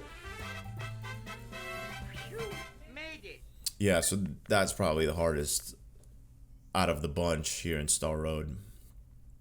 But again, very easy World 9 compared to New Super Mario Bros. U Deluxe. I know I've said this a million times, but wait a second, there's one final level. Oh my god, that's right. What is it gonna say? Ah, the final course is available now, and I got a 4th star on my profile. All right, what are we using? We're using the Acorn, so we can legitimately just cheese through this. Flying Squirrel Ovation. Oh, look at that, they're giving me an infinite amount of Acorns. They really want you to use this. But we're not gonna use theirs. We're gonna use mine. Is that me? It is me. Look at this. Look at that. Just fly infinitely. Oh yeah. I mean, technically the Acorn or the Acorn would do this, but the Acorn won't let you like just fly back upwards. You know, gain altitude. I'd just be at the mercy of going down. Okay, let's grab that, and then, you know, hey, look at that, get a little bit of altitude again. Yeah, so I mean, this is very easy. I mean, it's also very easily done with literally just the Acorn. I just needed to use my Acorn. If there was a P propeller, I would have definitely used that. Imagine having infinite propellers. That would be clutch. Alright, and that's it. Imagine the last few levels there are that we have to do. Hold on. It's a me, Luigi. That's cute. There you go. The last few levels in this game are literally gonna be Nabbit levels. How annoying. Like, Nabbit, you're not that cool. You're not that important to get the spotlight at the end of this playthrough. What? I got the 5th star? Yeah, boy. Alright, so now we gotta get Nabbit here in World 5. And then there's 6, and then 7, I believe. I don't think there's one in 8. Oh, look at you. You think you're acrobatic, man. My dude's doing tricks. Nabbit. Who do you think you are? Thank you, Toad. You're giving me way too many gifts. Way too many. More than I can handle. What am I gonna get rid of? Alright, so in order to unlock the last Nabbit, you have to, well, I don't know if this is the last one, but you just have to play through a level and then you'll unlock him.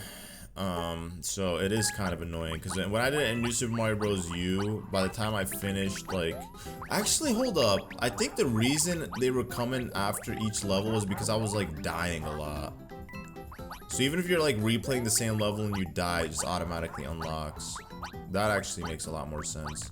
So you do have to play like a couple of levels every time. Dude, he just gave up there. Like, what? Come on, man. You didn't even attempt to give me a challenge. That was like the easiest catch of all time. Come on, Nabbit. You could do better. Alright, I think, yeah, that was it. Yeah, we caught every Nabbit. So World 8 doesn't have one, which is what I said. Alright, you've completely cleared story mode. Amazing. A 5th star has been added. You can now enter the Toad houses all you'd like. Thank you. We'll just get rid of it because I want to have a regular Acorn in my arsenal. And I already got 3 of these bad boys, so why I don't need more. But anyways, guys, that will conclude it for New Super Luigi U. I hope you guys enjoyed this quick playthrough of the game. If you did, be sure to drop a like. I'd really appreciate it. And I'll catch you all in the next one. Peace.